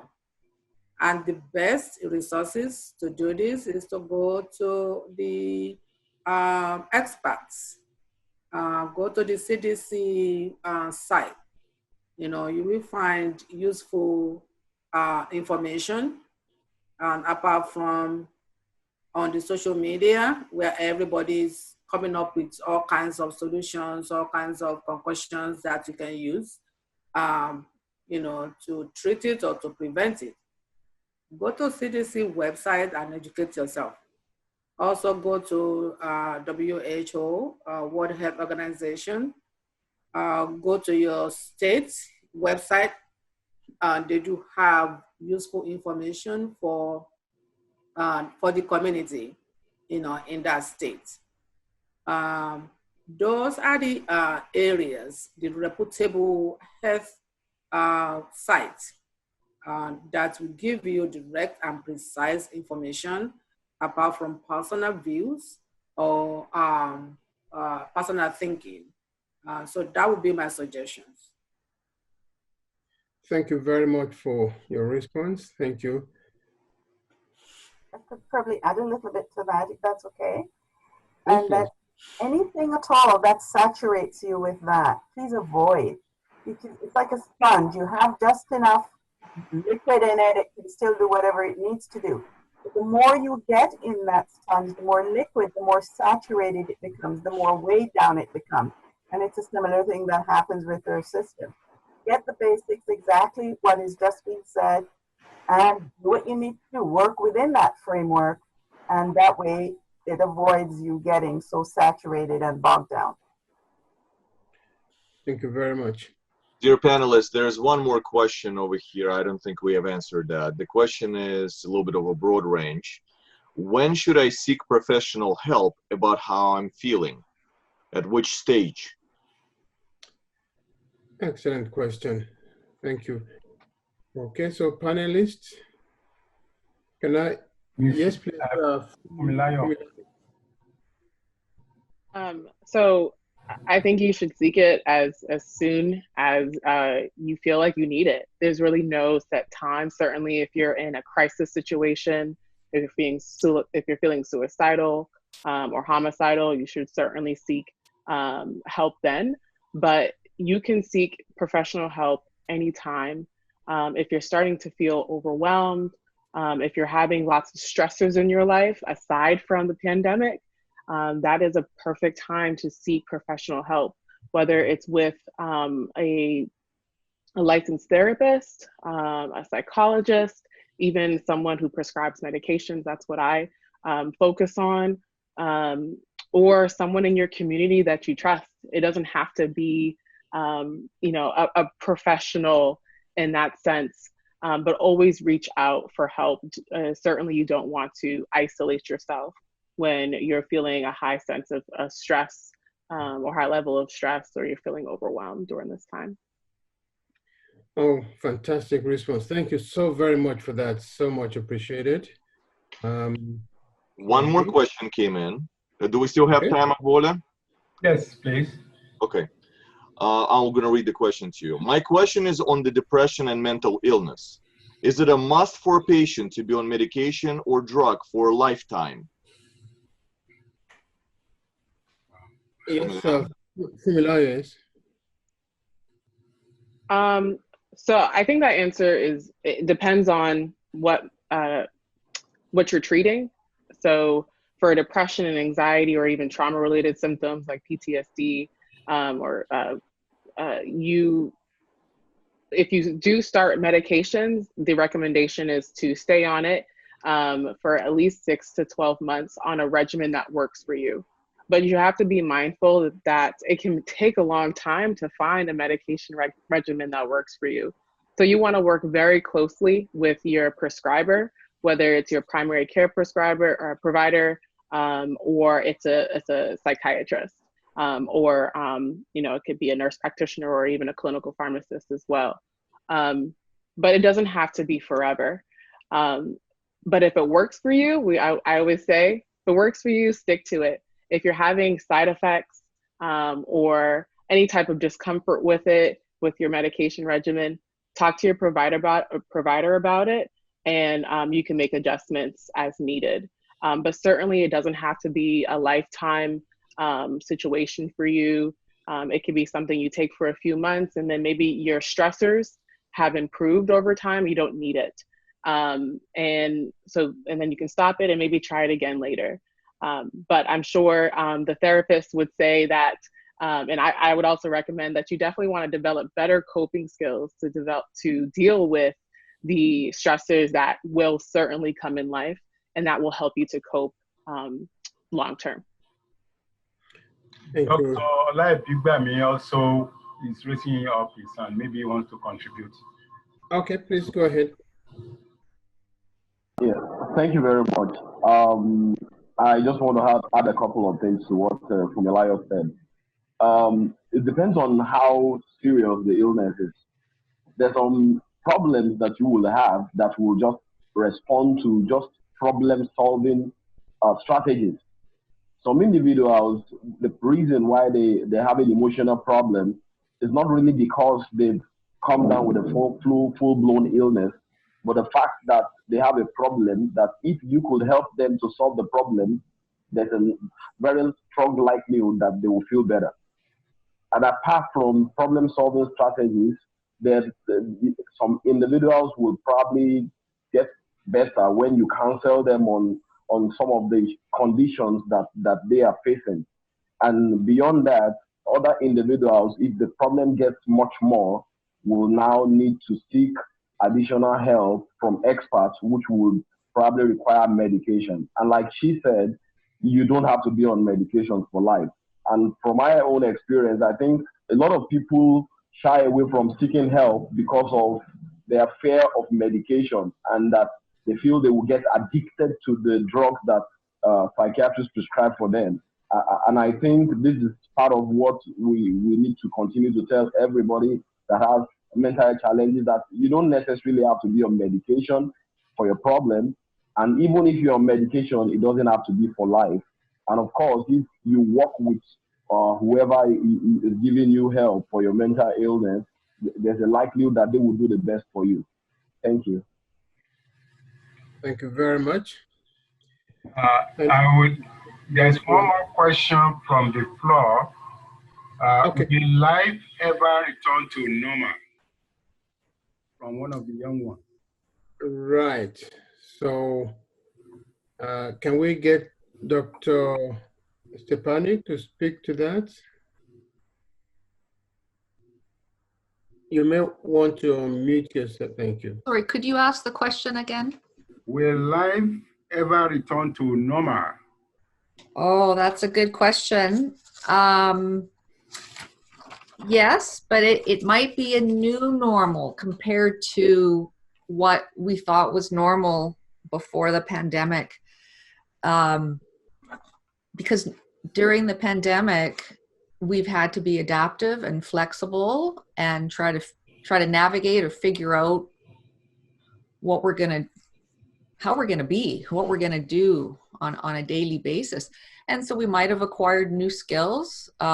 Maybe kids that aren't going to school, but maybe they're at home now during the day, and maybe they're learning some math skills by helping mom do some baking in the kitchen and calculating ingredients and stuff like that. So one thing I like to ask my clients is, how are you a better person because of this pandemic? Like, in what ways have you grown because of this pandemic? So I don't know that, like I guess maybe the basic question in terms of will life ever be normal again is maybe getting at, will I ever feel safe again? Mm-hmm. And I think, yes, we will, right? Once there's a vaccine. But in terms of, life is different now, but I guess we could look at it as, what are the silver lining? What's the silver lining of these changes? What are the blessings? How have I grown? How have I seen people come together? How is what's happened really made me look at what's most important to me in my life? That, oh, maybe it's not all about making money. Maybe it's about strengthening my connections. Maybe that's what's going to make me happy in life. So it's going to be a new normal, I think, for people. But new doesn't mean bad. It's just different maybe than what our normal was like before. Mm-hmm. Thank you very much for that response. I think, again... Sorry, one more before you skip that. Dr. Maureen. Okay.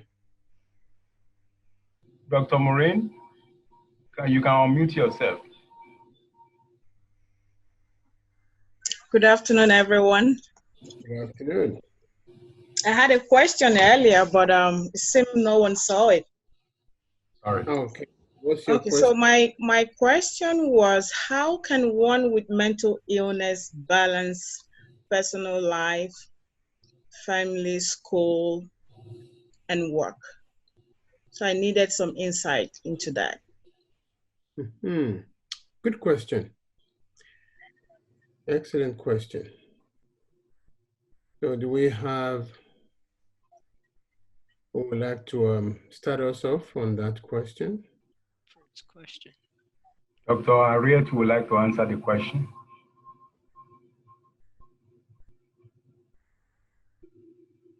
Dr. Harriet? Yes. Oh, yes. Thank you.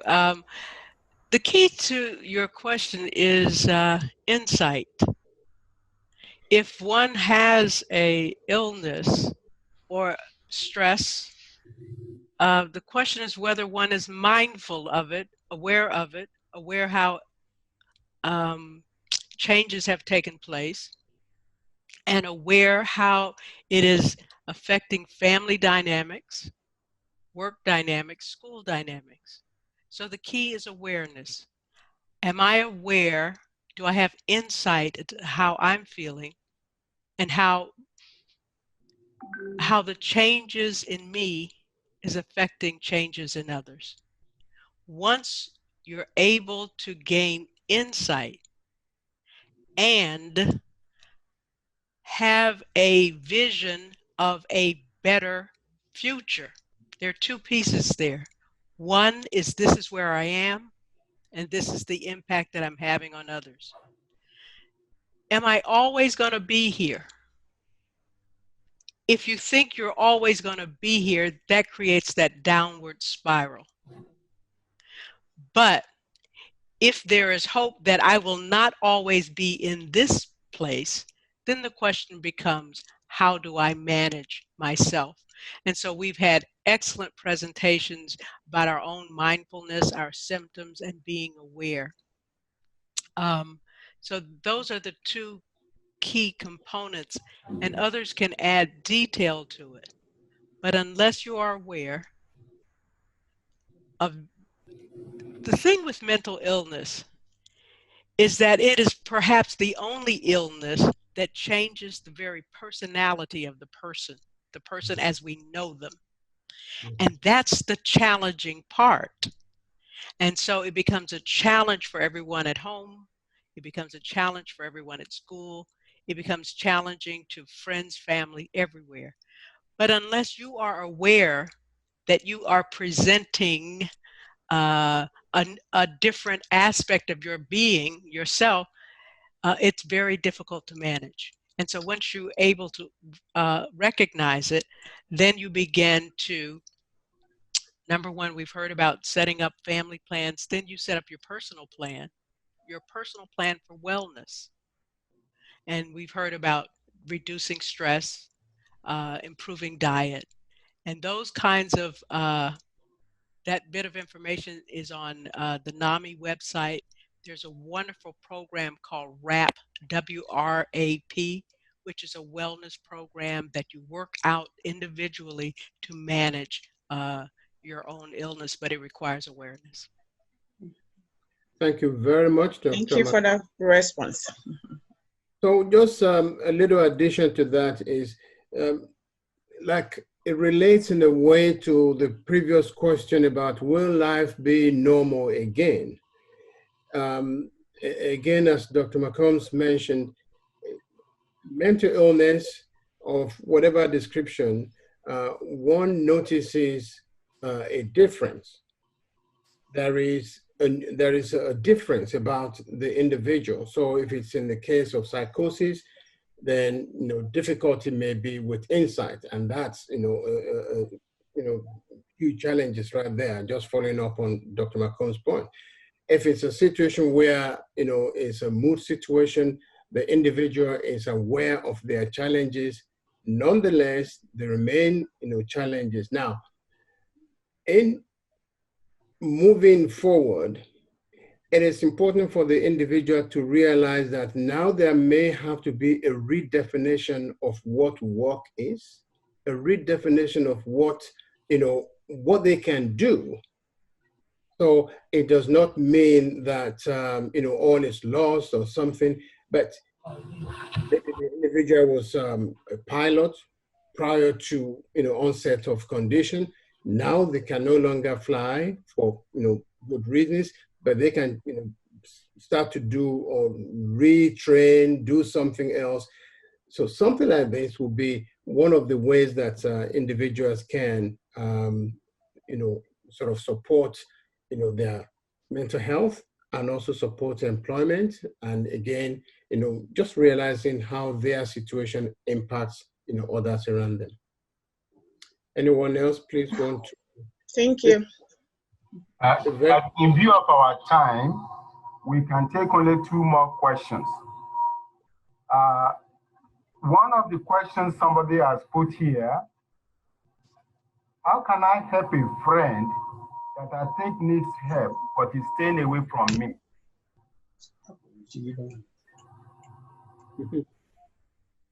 Is that clear? How can I help a friend that I feel needs help but is staying far away from me? So. Okay, I'm gonna just try. Go ahead, Holly, if you have. Are you? Okay, I was just gonna say, it depends. Help. What does that mean? Or this person thinking that is my friend having mental issues? Am I suspecting that something is very wrong? Is my friend having suicidal ideation? You know, so talking, encouraging that friend to speak with someone. If the thing with teenagers is that often their experiences are they have similar experiences. So to have the knowledge and the know-how about how to help a friend may be a little bit skewed because of where they are and they've had similar experiences. So we heard they're talking to somebody. Encourage that friend to talk to someone. It could be a parent, someone else who would be older, who they trust clearly, that would be able to shed some light on what's going on or direct them in the place that they should go. If a relative or someone else that they trust, there's hospital doctors and so on. If they have contact with someone else who would be able to listen and direct them, would be great. Thank you very much, Beverly. Yes, Holly? Also, too, I'm just thinking how important it would be to reassure your friend that during this very challenging time that we're living in, it's okay to not be okay, right? Sometimes people can feel ashamed that they might need some help, but we all need help some of the time.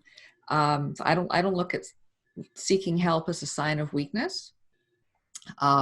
Telling someone who's anxious and depressed that you should just stop being anxious and depressed.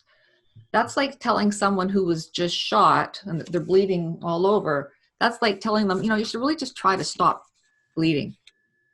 No, they actually need some assistance, right? And it's the same thing with mental health. So it's just not that easy just to shut it off, right? So absolutely, we all need help some of the time. Thank you. Okay, next. The last, Fumi wanted to speak before we take the last question. Sorry, I just wanted to add, going along with Dr. Stefanik and Beverly, in that sometimes in certain cultures, you are encouraged to be really, really strong and not show your emotions, or to just get over it. And, that's not a productive way of dealing with your emotions. So you might ask somebody like, are you okay? And they may say, yeah, I'm fine, or they won't respond. So you can try to find other ways to be helpful, and just show them that you're there, that you're available. And hopefully slowly they may, confide in you, or, eventually tell you what is going on with them. But I think just being very supportive and allowing them the time, the space, the opportunity to talk to you is really important. So just pay attention to them and be ready and available when they are. Thank you. And then another question from Buki. And I'm going to encourage people who have questions. You can type in your question. We're going to be able to compile those questions, and we're going to have our panelists submit answers to them. So when we have our final compilation, answers to those questions will come, because we are trying to accommodate our friends who are already past midnight. So Buki, can you speak? Unmute yourself. All right. I just want to rephrase one of the questions that was attended to initially. That is, when should I seek professional help about how I'm feeling? But I want to rephrase that because of the feeling around there. Many people shy away from consulting mental health professionals, probably because of stigmatization. But I want to ask that question: why should I seek professional help when I'm having a certain feeling in my system? Why is it important to visit a professional help before it becomes a big issue? Can I put this question to Fumilayo? Because in your first response, you responded so very well to this question. There's an element of what you said that speaks to this question, if you don't mind. So I would kind of flip it and say, why not? Why not seek help before it gets to that point where you are in a crisis? You know, when you're in a crisis, it can be, you can feel really out of control, and that could be a very scary moment for you. And just being aware that, you know, any type of mental illness can affect you personally, but it's not just you, it's also the people you're around, your loved ones, your community. So yes, there is a huge stigma with mental health and seeking treatment. But I also want to keep in mind that it's not just you. Maybe that'll help, that like if I get help, then I can also help others in their lives as well too. And you know, if you get to the point of crisis and you get help, that's awesome too. But definitely being more proactive than reactive can really help to minimize any type of damage that you have in your own personal life or others. Excellent, thank you. I knew I was doing the right thing when I you know, volunteered you for that response. Thank you so very much. So in light of time, we want to stay on here. This is so very enjoyable, but we need to move on and you know, be sensitive to individuals who are past midnight. We are just around lunchtime here. So we want to thank you very much, everyone, for your questions, for the hard work that's gone into putting this together. So I'm going to return the mic to Agboola Fayinse, please. Okay, I'm going to call the president to close with his speech, but before that, I want to inform the whole participants and panelists. We are trying to educate people. And I've listened to an education here in the US that stuck in my head for more than a year. It was a very short radio jingle. I couldn't forget it. I don't know who paid for it there. And this discussion was, if somebody have cancer, you pity them. If they have diabetes, you support them. If they have whatever other ailment, you rally around them. Why do you think is the fault of somebody who have mental illness? I never forget that. That education goes a long way. And I think we need that in many African societies. Yes. Because more than here, the stigma is very deep over there. So community-wide, we want to support radio programs like that we can run for 3 months, 6 months in different parts of Africa. We will not be able to go there door to door, but the radio announcement will at least help a few people so that we will start to change their mind towards mental illness. So please support us. We'll be contacting each and every one of you. Help us raise funds, help us write out whatever jingle you think will work. So that is just the next program, the next level we want to take this program to. Thank you very much. Mr. Muide, over to you. On behalf of the Board of Directors of Community-Wide Charity, I want to thank all of you panel, Dr. Holly, Dr. Beverly, Dr. Harriet, and all of you, Dr. Fumilayo and Dr. Maureen, and especially our engineer, Dennis. Thank you so much, and all the team in the background that makes this mental health webinar very successful. So we are grateful to you, and from our heart, thank you. This answered the question of what one of the questionnaires said, what can I do to help humanity?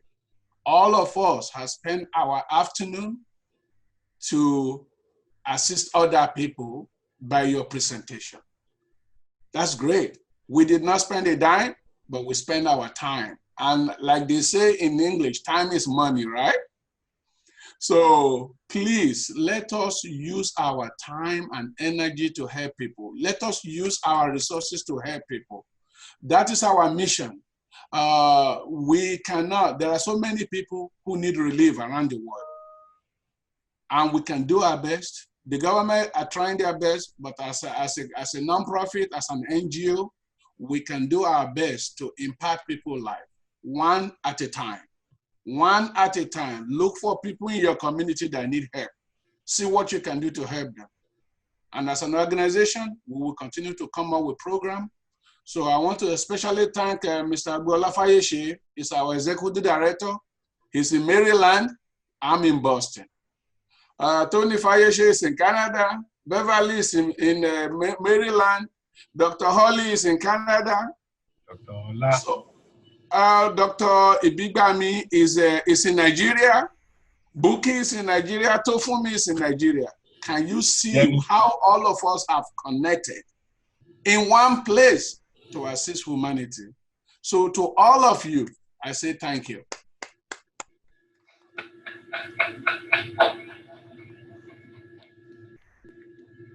So, Mr. Agbola Fayeshe, so we're going to look forward to your contribution. And Mr. Fayeshe, we continue to get in touch with you. And please, whatever you can assist to do community-wide, if it's in your hand, do it. Dennis, bye-bye. So should we end this?